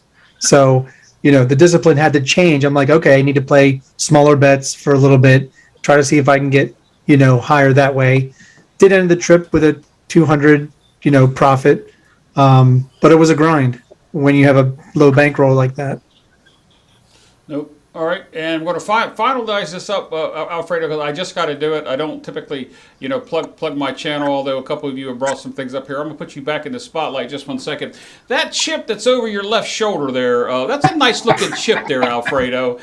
You got dice grinders on one side of your head, and you got mine on the other. And the reason why I spotlight that, guys, is it was, and Alfredo will contest, we did a lot of chip trading out there, and most of our channels have chips. And for those of you that have asked for my chips, I'm telling you, they're coming. I still have some left. I gave away over 80 while I was in Vegas last week. They're going to be coming out, but just go to your favorite content provider, shoot them an email, go hit the like, the subscribe, ask them if they have a chip. If they do, typically they mail them to you. I got a chip sent to me. That I see my chip missing from Alfredo's background. Oh my! Well, I didn't draw that out specifically for that, Craig. I was trying to talk about the chips, but those are some Arnell. There's some nice looking chips next to this now, aren't they? They got the old dice grinders and the Mid-Atlantic craps there. Watch, Alfredo will switch that up by the time he goes live with Big AZ to defend the title sometime in the next week or so. But we all have chips, guys. If you want a chip, just contact the provider. We'll be glad to give you a chip. Let's move on to another question here. I'm going to go back. I got to find it here. It's from Ed. Ed, and I'm going to come back to what you said, Chris, about that. I understand we were talking about Crapsody and the YouTube content providers. There is a question here for you too, Arnell, but here's a question. Here it is. This is from Ed that came in just probably almost 30 minutes ago. It says, question, who on the panel has to drive more than 3 hours to play and doesn't stay overnight? I'm going to answer that question in the form of I can drive 3 hours to play. That would be Atlantic City or Philadelphia. If I was going to go on a day trip to meet somebody and play and come back, I would do that. But we have casinos in our backyard here, so I'm going to refer to the panel as to, do you ever drive farther than 3 hours and then drive back without staying overnight? Yeah, I have. I've driven like 5 hours, even though I got casinos, plenty of casinos within 2 hours from me. If it's meeting up, it's usually meeting up with some of the other guys. So I don't mind, but more than 5 hours, I probably wouldn't do the drive. It's not a day trip. Joe, are you a ways away from a casino, or do you have something close by? I drive about 50 to 60 minutes to get to my casino. But if I was to go 3 hours or more away, I would be down by Arnell. And I did do that once. And I probably would make that a drive there and then drive back the same day. Basically, because my budget only allows so much for play in that. But normally I drive about an hour. All right. Craig, I know your situation, but you would... Yeah, 3 hours would get me in your neck of the woods. Yeah. We can meet halfway, right around the Dover, Delaware area. Probably be about the halfway mark. But I've driven to Ocean City and back before in a day. It's not terrible. I live It's here. long, but not Sometimes it terrible. takes a day to get there. Yeah. But it's a place that I'm willing to drive. I'm willing to leave at 5 a.m., get there at 8, and then leave at 8 or 9. Yeah, my backyard is a beautiful scenic side of the East Coast in Maryland. It's 10 miles of beaches. It's beautiful. Has a casino just outside. It's 25 minutes from my house. We have two. It's within an hour and 20 minutes ride in Delaware, and then of course we can go to the Baltimore, Washington metropolitan area, the Philadelphia area, and then to AC. So I have a lot of places to go. Leon, do you have anything in your backyard, or do you have to travel? Yeah, I'm 3 hours from Biloxi, and I have to think back to my older kids when they did swimming and sports and stuff. Anything at 3 hours or over, we were staying the night. And so Biloxi's 3 hours from me. If I were to go to Biloxi, I'd stay the night. I'm not driving back, especially if you want to play, stay and play a little bit. I would definitely stay the night instead of driving back. But if I were, this is kind of what I was alluding to earlier. If you've got one in your backyard, it's under 3 hours away. That's the story, and it changes your play a little bit, I think. Well, I think when it comes to me, Alfredo was talking a minute ago about changing tables or changing casinos. At my local, I go, it could be a half a table, could be a full table, but there's not another table open. So sometimes you get there, and if you're going to drive 3 hours and you know that the destination could be full, it could be disappointing, even if they had bubble craps or something else you could do till something came open.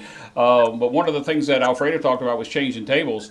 In my situation, to change tables doesn't happen at two of the locals, and if I was to change casinos, it's an hour ride as well. Although we have contacts in the pit that we can call and ask, what the status is, it can be difficult. So, Alfredo, where you live, I know you do a lot of travel with your job. You have to travel to play, correct? Yeah, so I have to travel to play. I mean, there's nothing anywhere remotely close. I think it's 6.5 hours, maybe 7, in order for me to drive either to like Lake Charles or if I was to go up past Dallas into Oklahoma. It's gonna be about 6.5 hours, maybe 7 hours drive. So nothing close at all. That's why I know some people give me crap about going to Vegas maybe once a month, sometimes even twice a month. That's pretty much the reason why. But I'm getting comped to stay there. I'm not paying for any of that. Not paying for any of the food when I'm there. There's a lot of other things that I'm making sure that I'm taking advantage of. Yep, and I do know that over on John's channel. Or in this channel, sorry, what John's doing for the, the Cure for Craps that's coming up in November, and we're going to plug that towards the end of the show. It's in the Discord. He's got Michael Feldman to come on to be a host, and I actually didn't have a host when I stayed there with you guys, and when I went to check out because of the amount of play I did at my local hotel, I had to call my AC host, my Atlantic City host, who had to call out there to attempt to get my rating changed so they would give me some of those comps and stuff. But I think that's probably a good topic for maybe we can get right before we go into the Cure for Crapsathon in Vegas, that we can get maybe John and Michael on here, and we can talk about hosting and what's going on with the show. I know John's traveling today. He's still in the chat here. But from a standpoint of travel, you have to go many hours to play, and that's the reason why you have that nice, what was it, a 14-foot table in your house?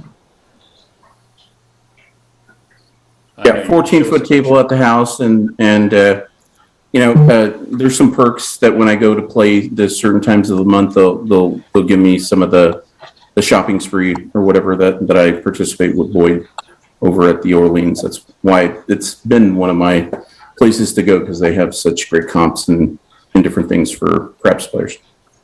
Okay. Well, Ed, we answered Ed's question. He's running. Everybody's saying goodbye to Ed. Ed, thanks for stopping by. It was nice talking with you earlier this week to kind of recap on my trip out west. I don't like to specifically talk about, somebody asked me, was I going to give a trip report? I'm not doing a trip report. It's at my channel. You can go see it if you want to. To me, it's 40 minutes of me rambling on about having fun, being undisciplined, hanging out with a bunch of people that I hadn't met before. It was just speaking of discipline. A wonderful time. So let me see if we have any other questions. I think I queued up one other question. If anybody wants to, I have a quick question. Sure, go ahead, Craig. does any of you have, or would any of you be willing to do a short video on comps? For us beginning players, I don't like. For me, I have no idea about anything comp wise, so I would love to learn. I would love to learn about comps in Vegas as well as what you all do at your local casinos. I am not probably one to specialize in that because I was just recently introduced to my AC hosts that Clay and Ted Berry had set me up with, and they were gracious enough to help me. 3,000 miles away, same brand. Didn't get the exact result I wanted, but it certainly was. And I listened to Alfredo tell me while we were staying at one of the places he stayed at, that he's reached that level where at least you heard his food, his room's taken care of. So there's a couple places that even comp your airfare, including the one that I'm with. It's amazing that they would fly me home for nothing, but they wouldn't take care of the room tax for me while I was there. It just blew my mind. But that's something for a whole nother topic there. With that said, does anybody want to answer? Were you up at the casino? Because they've been sweating money lately, and so sometimes when you're up, all of a sudden, certain things they're willing to comp when you're down. They tend to be a little more stingy with. It's a very good point, Alfredo. You know exactly my story, and I don't want to get into it. To go watch the video if you want to, but it's a good point. I never thought of it that way, Alfredo. To be quite honest with you. So the answer to that is, Craig, I think we'll work on that. Maybe John can work on it and have maybe he'll have Mike come on during his coffee and craps. I think he said that he was going to try to do that, and we can do the host. We've had other host people come on. I know Dave Carlin on the Same Bet Show has had several casino hosts on that can help out. That there's some videos that are out there, but I'm in the same boat that you are, Craig. I used to play poker all the time, so you don't get comp very much for poker. The only where I got my comps was on a cruise ship, hence the reason why I like cruising, and everything's comped. I don't pay for anything on a cruise, nothing, and.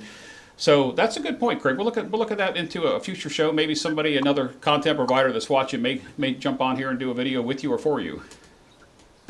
One last thing I could throw in that you might want to consider is that you can get a dealer's perspective for the comps and how they may be doing that at the craps table, because different casinos comp differently, I would assume. And so if you contact Sin City Living with an email, then I'm sure they'll respond to you, or I don't know if they've made videos on that recently, but I know that he's touched on it briefly on his channel. But I know that if you'd send an email to him, that he would respond. All right. Cool. Thanks. Yeah. What I would say for you, Craig, is first of all, no matter what the casino is, just go and get a player's card, from them right away. I've gone to places I've only played like one time, and they're sending me stuff all the time. So, comping rooms, free play, so if you go to, any casino, just make sure you get their player's card. I think most of us get the player card, but we don't have the idea about, asking about the comps. Is that what your point is, Craig? Yeah.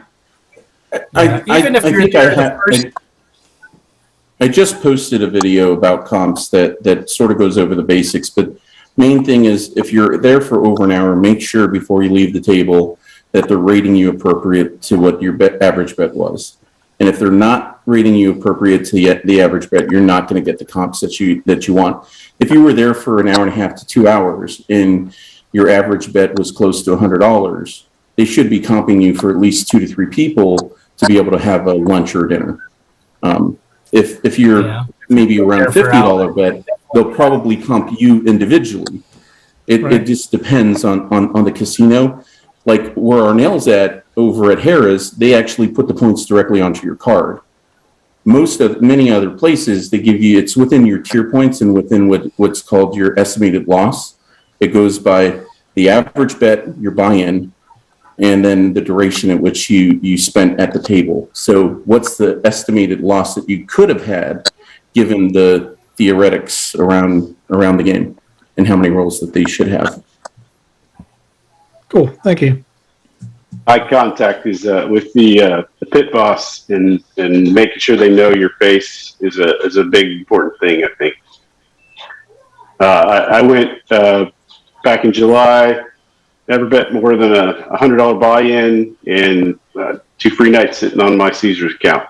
So I played decent amount of time on each table and made sure that I had good eye contact with the pit boss when I first bought in, and they took that player's card. So when you put in, go ahead.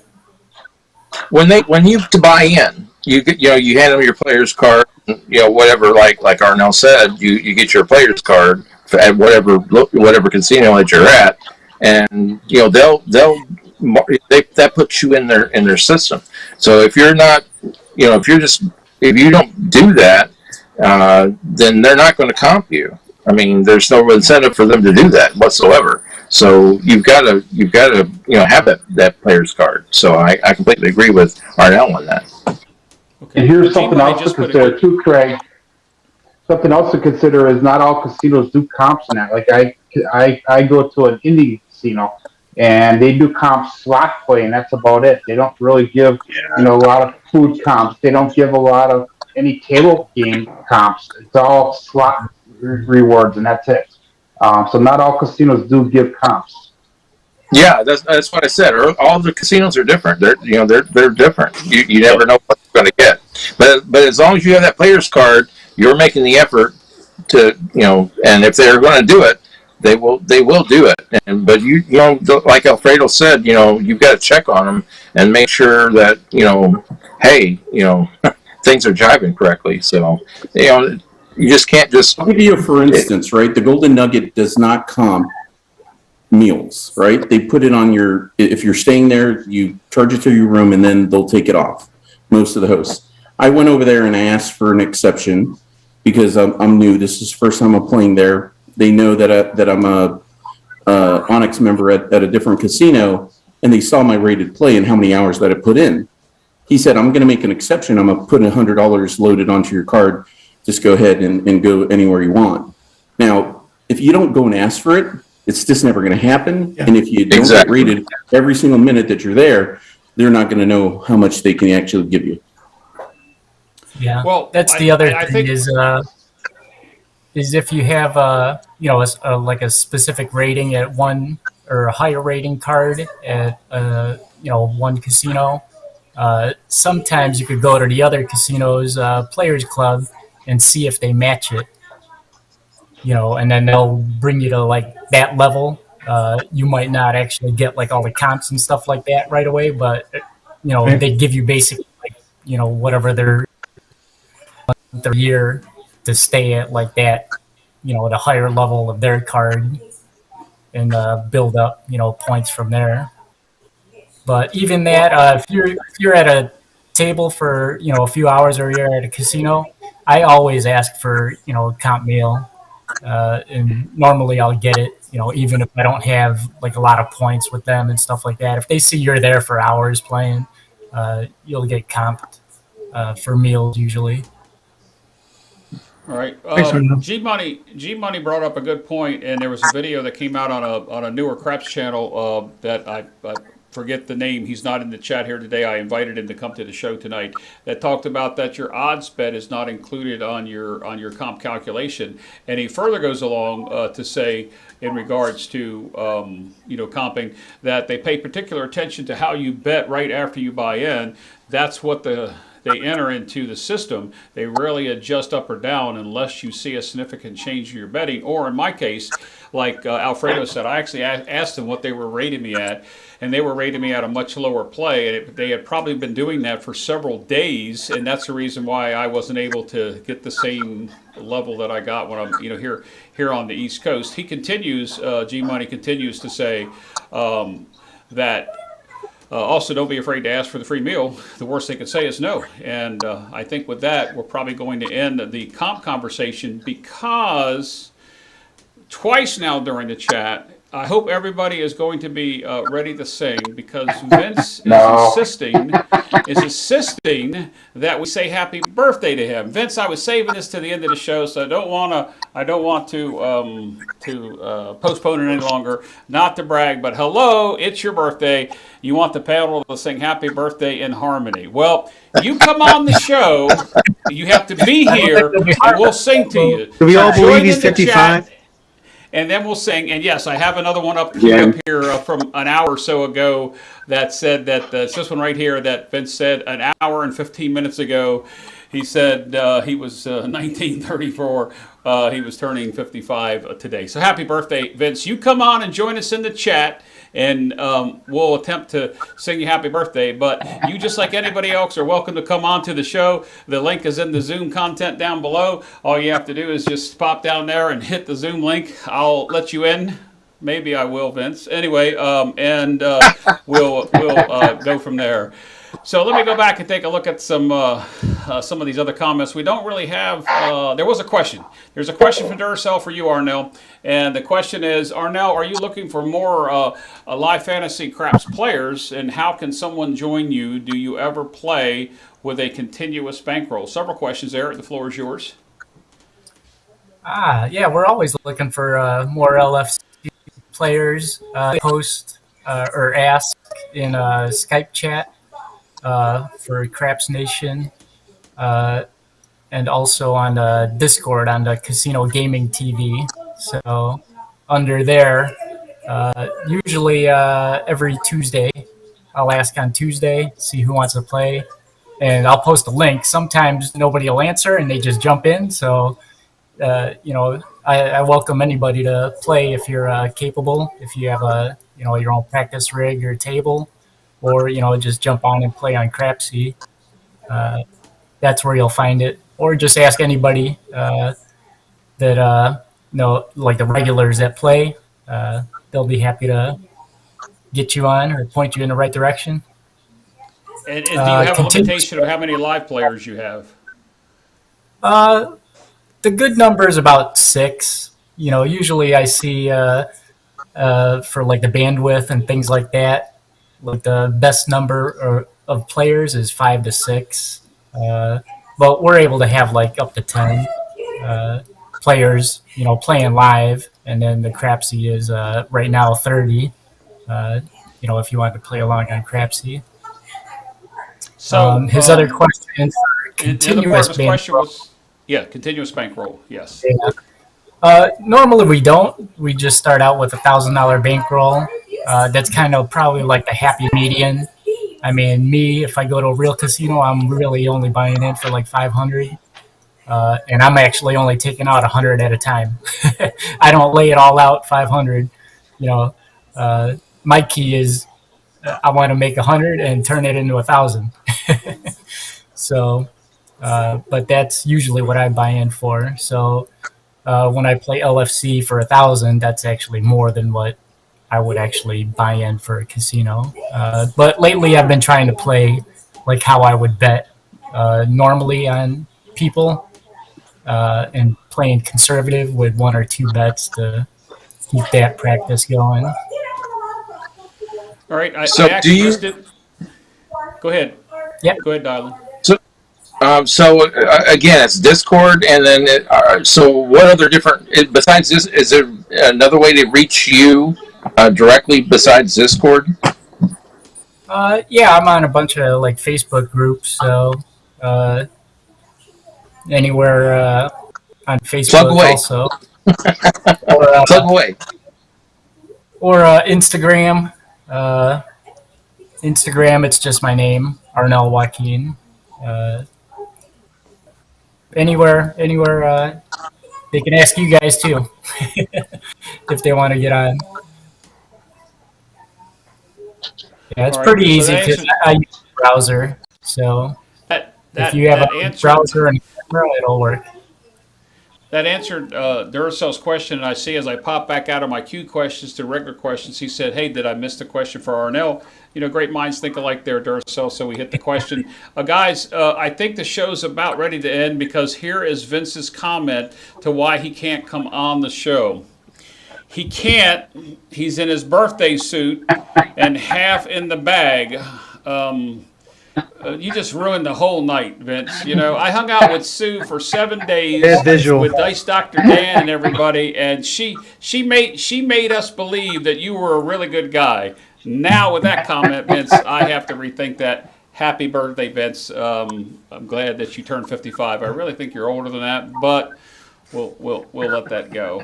All right, guys, we have another question that just popped up here.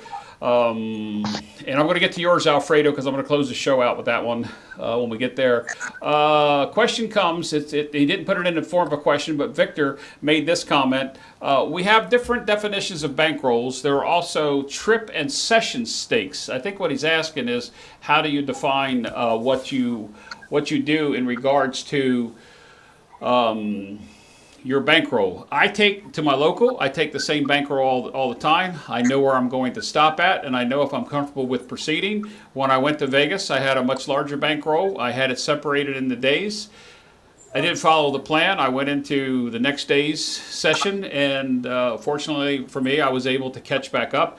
But from a bankroll definition, I'm not exactly sure what you're talking about. So anybody on the panel want to take a bankroll definition answer?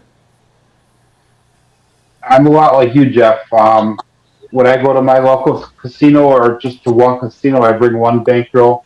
That's what I'm willing to play with, willing to win, willing to lose, whatever. When I do trips, and that's been twice so far, once my Illinois, Indiana trip, and also did a cruise, and that I separated into session bankrolls. So that way, you know, when I went to Illinois, I had 2 session bankrolls. When I was on a trip, I took a bankroll for each day. You know, similar to what Chris from Dice Degen explained in one of his recent videos. All right. Anybody else want to take a stab at that? Craig, what about your session bankroll? Similar. When I went to Vegas, I told you my intent was to bring $1,000, and I was going to have 2 500 session in morning and afternoon or evening sessions with 500 each. At local casino, I do between 200 and 400 typically, and I do not typically deviate from that. I've always been, granted, my experience has only been 8 months worth, but you know, 200 to 400 is so far what I've been willing to take, willing to lose, and I haven't really veered from that. All right. Anybody else want to take a stab at that?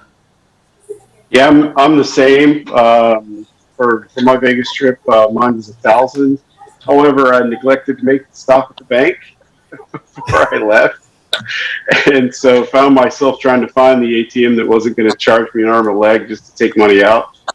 And so I ended up with a $700 overall like trip bankroll, and then divided that up by sessions on just, you know, my intent was to do $100 in each session. I'm a low roller. I don't like to risk more than that. But then my original plan was if I had any winnings on the last day that I was there, that was the sort of like YOLO. I was going to take half of the winnings and do more than my normal $100 buy-in. But on that last day, but it didn't work out like that. Circumstances, I was there for something else. And so the other thing sort of took over. I was there just to play craps and stuff. It was a side thing. So the other thing sort of took over, and I ended up not getting to play every day as I originally intended. And so I kind of crammed it all into like the next to last day, and at different casinos. And so still got to sort of do the intent that I wanted, but just $100 each time. But yeah, we'll leave it at I didn't get the YOLO. I didn't lose the whole bankroll either, though. So. Yeah. Wow. Yeah, for a long time, my bankroll was right around 1,500 to 2,000. Then it gradually got to 3,000, and as I grew my overall bankroll that has grown over time, it's now up to usually anywhere between 5,000 and 8,000, depending on how long the trip is. And so that's what I'm willing to take. I have plenty of reserves. I can lose all of that, and I'm 100% free and clear. And I've just built up a bankroll over time, and that's just from playing craps a long time. Yeah, and I think this goes like any venture. As you get more experience, you're willing to risk a little bit more, and as you build up, you're willing to go a little bit further. So that goes back to our discipline conversation, you know. Well, So I'll tell you this: bankroll management can be disciplined for sure.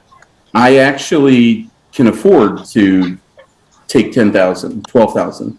I did that once, and I'll never do it again, because you start playing at a level that you're just not comfortable with, right? And you start losing, and you take way bigger losses on a day that you're willing to take. So I'll never, I'm not saying I'll never go back there. I think my bankroll has to be much different for me to be comfortable with that, because once money's mine, it's mine. I don't want to give it back, right? And I'm pretty comfortable with my starting bets and how I play. So. Yeah, as I set up my table at home, my bank on the table has like $1 million in it, but I don't play at that level. I still play it at the small level, because a couple times I've played at a higher level, and it just, like you said, it gets crazy. You take more risk. So I tend to try to, when I play at home, I play the same way I would play in a real casino, and that benefits me when I do get to take a trip. That's interesting, guys, that you're talking like that, because when I practice on my table here, I practice at different levels, and I don't know if you guys do that.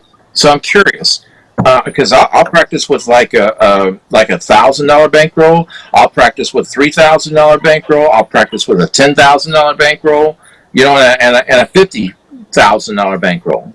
So I go and I do different things, because I don't want to be scared of a higher chip roll. I want to be comfortable with different denominations when I play, and so I'm curious. Do you guys do that? You're absolutely right. Skill. Oh, go ahead. Yep, go ahead. I was going to say, Dylan, most of my beginning videos on my channel are all based around $200, $300, $400, because that's what I took to the casinos, and I was like, well, I should be doing my strategies on what I take to the casino, and I was intimidated by doing videos where my bankroll was 1,000, 2,000, 4,000, but now I don't care, because I started doing strategies that they called for a bigger bankroll, because I wanted to have more fun in making the strategies. And the great thing is, if I get to that level someday where I have a $1,000, $1,500 bankroll, I'm going to try some of the stuff I've been doing with the higher bankrolls, not the stuff I've been trying to do with the $400, $300 bankrolls. All right. That's going to lead us into our next question. Does somebody else have something to finish up? Because I want to move on to... I just wanted to say something to Duracell's TSA thing. Most of the time, if you take a lot of money, they're going to tell you to hold it in your hand when you go through the X-ray machine. Do not leave it in the conveyor belt. Yeah, and that's where I was going. The question comes from Duracell as we started this. Does anyone have any issues traveling with cash? Airports, cops are stopping and seizing cash, civil assets for forfeiture, no laws or reason he's suspicious of crimes. And then he follows that up a few minutes later with, oops, boy, these questions are coming in really fast here. Let me hit this next button, the second part of his comment. Which is no laws broken, X-ray slow down to cash, TSA, so forth and so on. And that's exactly what I did with Alfredo when I went through the machine. I had the cash in my pocket, and they ask you, do you have anything in your pockets? And I say, yes, cash. And they say, take it out of your pockets. And when you do the little scan thing, I'm holding my cash up there, and nobody has ever asked me, why do I have that much? How much is it? Where am I going? What am I doing? Obviously, if you're flying into Vegas, you're bringing cash. You're leaving Vegas with cash. That's probably a surprise to them. But I've never had that question. So that was going to be my follow-up question: is how do you take your cash into Vegas? I take it I take it with me. I have in the past, before when I was playing some larger poker tournaments, 10, 12 years ago, I have wired it ahead of time. But here lately, when I go to play craps, it's typically, the cash that I play. And I got to be honest with you guys, I'm a big guy, 6'4", 310 pounds. I may be 60 plus years old, but I had a lot of cash on me, and I just wanted to get to the hotel, get checked in, and put it in the safe. I don't know how anybody else handles that. Yeah, here's the other thing. If you win a lot of money, you can always ask them for a check. They're happy to write it, right? You don't have to take $50,000 in cash because that's what you won from a really big run at the table. You mean they don't give it to you in the metal briefcase? Alfredo, I'll let you know when I have that 50,000 cash. I'm going to make this comment to Durso here. Even if you're in your hand, they'll still take your money. I'm not going to say the amount of money that I had. It was over the amount of money in currency that you're supposed to report when you go to make a deposit. And they never touched my money. They never asked me how much it was, never looked at it. It was a rubber band all together. And I went on with it. I came off with it. They never said anything to me about it. I've never had that issue. So I don't know if that's some special TSA government thing that they're looking for specifically something. I can't hide anything up here because I don't have any hair. I don't have a hat. I don't have a wig. I got a big belly. There's not a whole lot of room to put anything there. So I got to carry it, All right. Nobody liked my joke, so we'll move on. Let me go back over here to see what else was in here. Guys, we have a question, and we're getting to the 2-hour limit. And if anybody would like to join us in the after show, you can. Last time the after show only lasted about 20 or 25 minutes, but we stay on Zoom and we chat for a little bit, so you're welcome to come on in the Zoom link below. So I'm going to get to what Alfredo was talking about. I'm going to take his second question first, and then we're going to go back to his first question, and then we'll go back and see if I missed any. So Alfredo has asked... why did it not show? There we go. As the craps community grows, what about creating multiple charities throughout the year, one a quarter, that we focus on that can be regionally geared? Like last year, the Crapsathon was geared towards addiction. John had two choices. He had addiction, and he had the military veterans group, where somebody was struggling that was a military person that got out of the military and hit hard way. And we chose the addiction side of it. This year, because of Steve over at Press by One, we decided to go towards the cancer side of it. And Alfredo, I think that's an excellent point. We always need a leader to be able to drive these things. I want a second. Alfredo's in charge of the regional charity fundraising. Do I get a second? Second. Nobody's going to second my motion? Make sure it's a nonprofit. What was that, Arnell? So make sure it's a nonprofit organization. Yeah, we have to give it to a worthwhile cause. That is true. So I'm going to go on and let me find Alfredo's other question in regards to how many people are going. I may have cleared that, Alfredo. Oh, here it is. I'm going to put this one up here, and then we'll put this out there. And everybody in the chat can chime in if you're going. How many of those in chat and on the panel will get to come to the Cure for the Crapsathon in Vegas in November?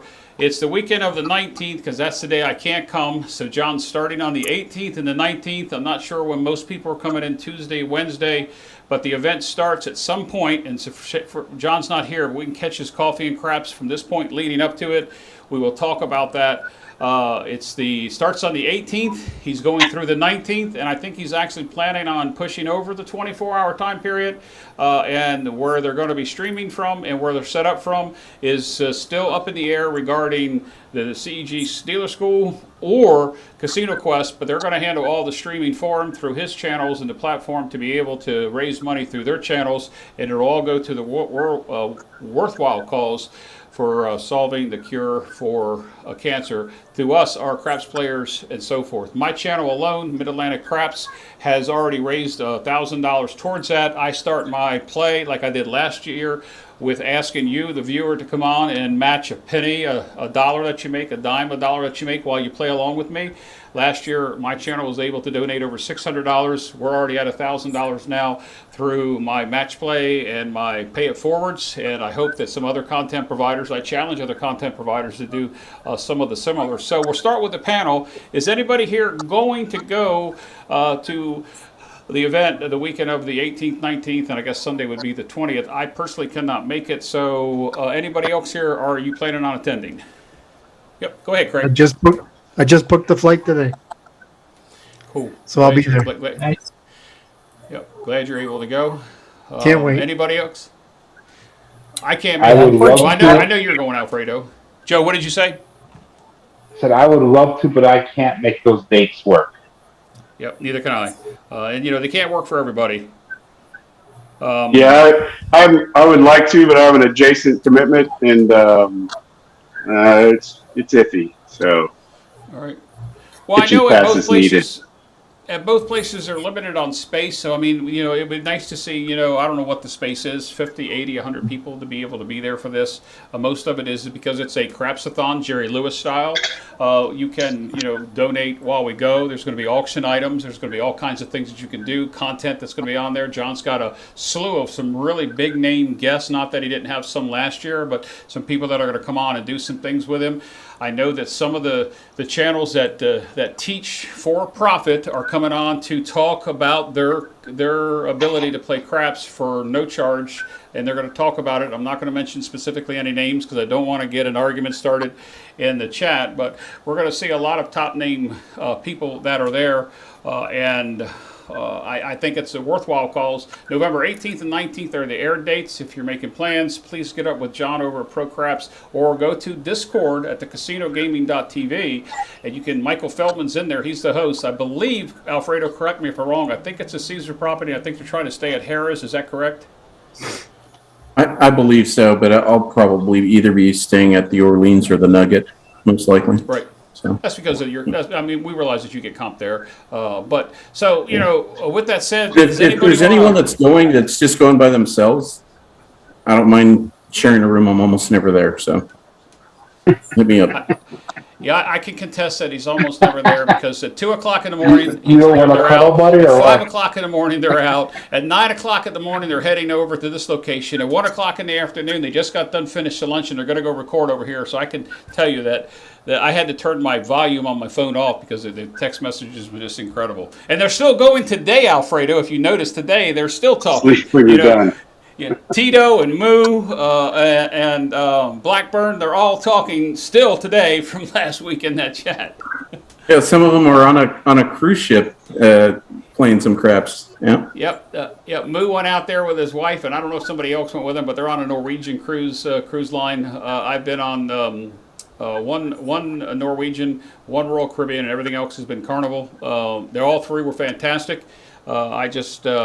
Carnival owns certain brands that you can cruise on as well in case you have the VIP status like I do. You can cruise on their other sister stations. Carnival owns 7 cruise lines. But Norwegian, the ship that he's on, I haven't been on, but I had a wonderful time on a Norwegian cruise, So it's up to everybody.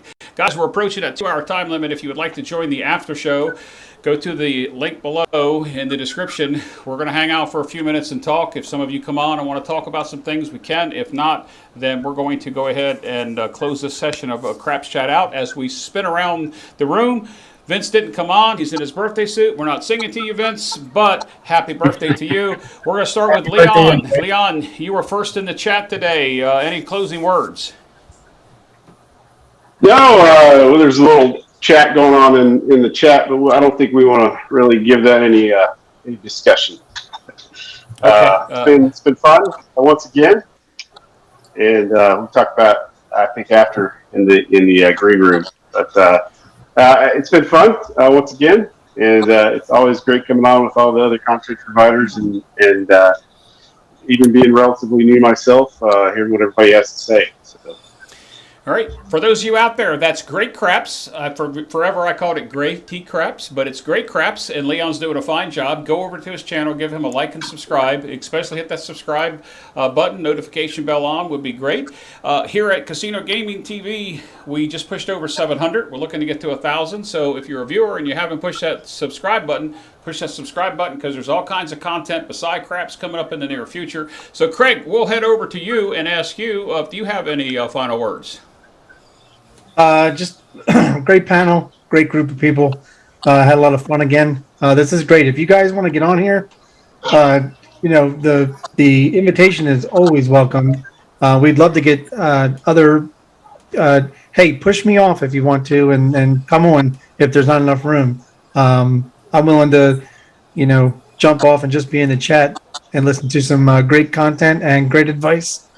So thank you. Yeah, had a blast. All right, let's go up to Joe, Craps Master Journey. Wisconsin had some snow overnight, is what you told us earlier. We did. We had a couple flakes last night during my son's football game. I want to second Craig's thought here, guys. It's easy to get onto the Craps chat. I'm willing to jump off if there's not enough room as well. I also wanted to say thank you to everybody. I reached my 1,000 subscriber the other day. And that's all thanks to you guys. You guys, just amazing community that we have here. We support each other and go out and support big channels, small channels. We're all putting out amazing content. So thank you guys. Yep, no thank you. And that's a Craps Master Journey for those of you that want to push him over to the 1,000 plus whatever number you happen to be at. And I want to go ahead and plug Craig's channel too, because for some reason I forgot to do that. Can't skip my East Coast neighbor here. Old Bay Craps, make sure you go over and like and subscribe that. All these guests tonight are content providers, with the exception of Joe Ramus, who I think may have got aggravated with the technology tonight. But it is what it is. When you guys come on, just remember to turn your YouTube down, keep the Zoom up. If you got both streaming, cut the YouTube off until you get off the show. I'm going backwards, Alfredo. The floor is yours. Thanks for coming on and joining us. You and I have spent a lot of time talking over the past several weeks about several things. Your channel's doing really good things. Your growth of your channel is also getting up there. Your style of play, your delivery, your setup, doing a fantastic job. It's all about the community, really, and growing it, and hopefully giving some content that helps them think twice about how they're betting, so that they can, have bigger wins and smaller losses in the end. I think that's what we're all trying to do for the most part. And great community, as you can see. What's behind me. This is the entire Craps Nation. We want more people to be part of it. Except my chip. Every time I have a live, I'm going to have a Zoom available, and I'm going to hardline so that I don't have any internet issues now as well, just to make sure that if you guys want to chat, because Lord knows you don't want to just listen to me while I'm tossing. It's nice to have Blackburn on every once in a while. Dylan has joined quite a few times as well, and just talk craps as we're tossing and doing other things. And that's my hope, is to have more of you jump on. You don't have to be on camera. Could just be the voice and join in. Thank you, guys. Right. Yep. Nope. Thank you, Arnell. To you. Thanks for coming on and spurring up both the chat from the Crapless side we talked about earlier, and also your live fantasy craps. Before I move over there, make sure you go to Texas Crap Shooters. Make sure you like and subscribe. Alfredo's channel, big things going on there. We're looking forward to the growth of that. Arnell, your channel, Dice Grinders, been around a long time. Live fantasy craps, that's what you're known for. Any final words from you tonight? Oh man, it's been a pleasure to be here and talking with you guys. I enjoy everybody's channel. I'm usually on there as one of the Craps degens, enthusiasts. So subscribe to everyone's channel. Everyone's got great content. It's a great community. So there's a lot of people that's willing to, you got questions, just ask anybody. I'm sure any of us is willing to answer any questions you guys have, or, just want to hang out. find us on any of our channels. We're usually live, so. All right, so before I kick it back to the creator of the show, there was a comment that was made earlier. I typically don't like to plug my show, but a couple people mentioned it. Fredo was one of them, about the fact that I have a contest running on my Discord for a giveaway of a shirt. The shirt is the shirt that I typically wear, not this shirt. It's a cruising shirt. Mid-Atlantic Craps, Mid-Atlantic Craps crew. Go to the Discord. Doesn't cost you anything. Just push the button. Push the button. To get to the Discord is just like to get into the Discord here from this channel. If you want to get in and play Friday Night Fights, you want to see more about the banner that goes on back and forth between Sideshow Gamble and Churro for the Tuesday night grudge match between the table and the fedoras. There's a lot of stuff that goes on there. Arnell sends out his invitations, like he said, through the Discord, but also other sources. Join the Discord. Doesn't cost a thing. If you're not technically savvy, like my co-partner over there, even he can do it, so you know that you can do it. Just join the Discord and you'll get all these invitations. My channel is, I just started a giveaway section that just giving away a shirt for thanking. I'm approaching 100 people on the Discord. This channel's got 214 or 15, 213 maybe in the Discord, but 700 subscribers. Put all of our channels together and we've got multiple thousands of viewers. We can make our message known. We need to keep the game alive. We need to keep new players coming in, and we need to continue to let this community grow. With that said, over to, the creator of the show, dialing for the final words. Well, I might not be an IT guy, but I might be an it guy. So who knows? there's hope. There's hope for me yet.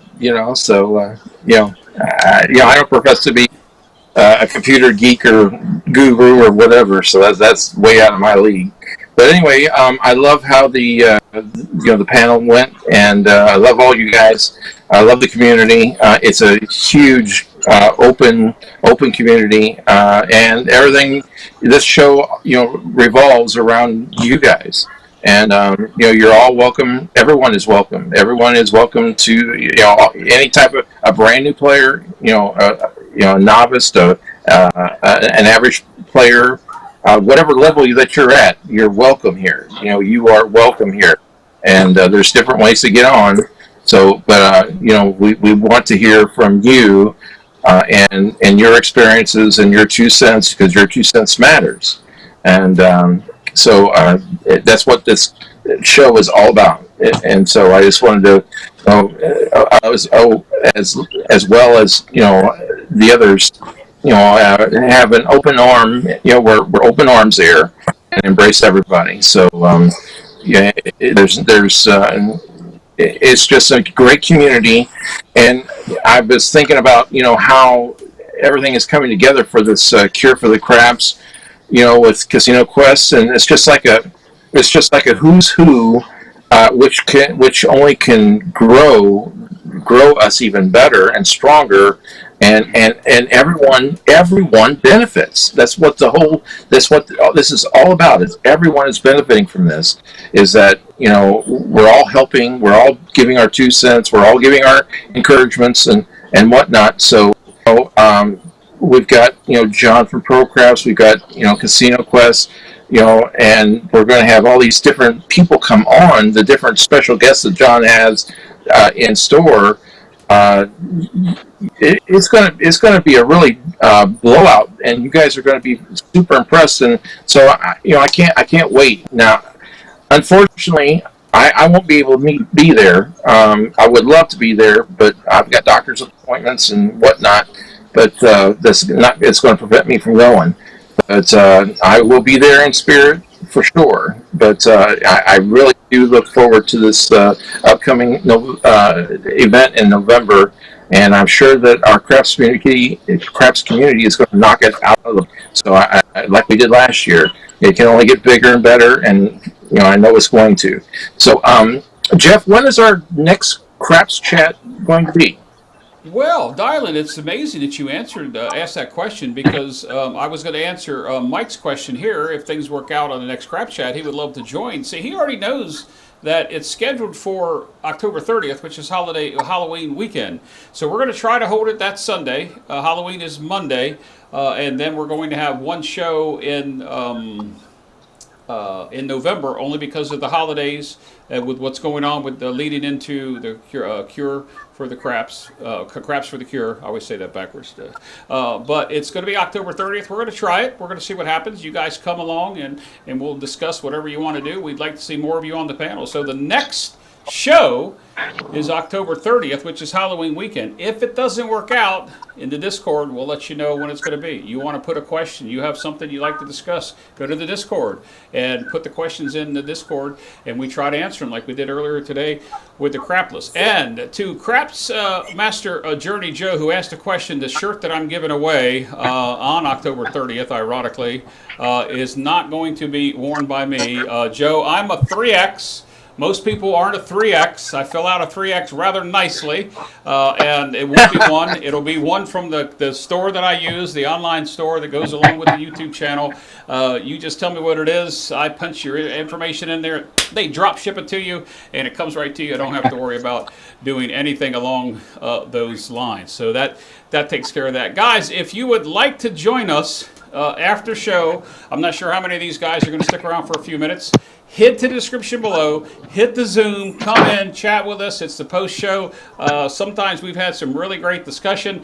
We haven't talked DI today, and I'm surprised that dice influencing didn't come up today. I know it made several people in the chat happy, but it didn't. Guys, on behalf of the entire panel here tonight, there's Leon from Great Craps, Craig from Old Bay, Alfredo from Texas Crap Shooters, Joe from Craps Master Journey, also Joe Ramus, who was here earlier with us with a question, on behalf of Arnell from Dice Grinders, and the creator of the show, Dylan from Skill and Luck. I'm Jeff from Mid-Atlantic Craps. 2 weeks, guys. We'll see you. As always, please be safe, play smart. Join us in the after show.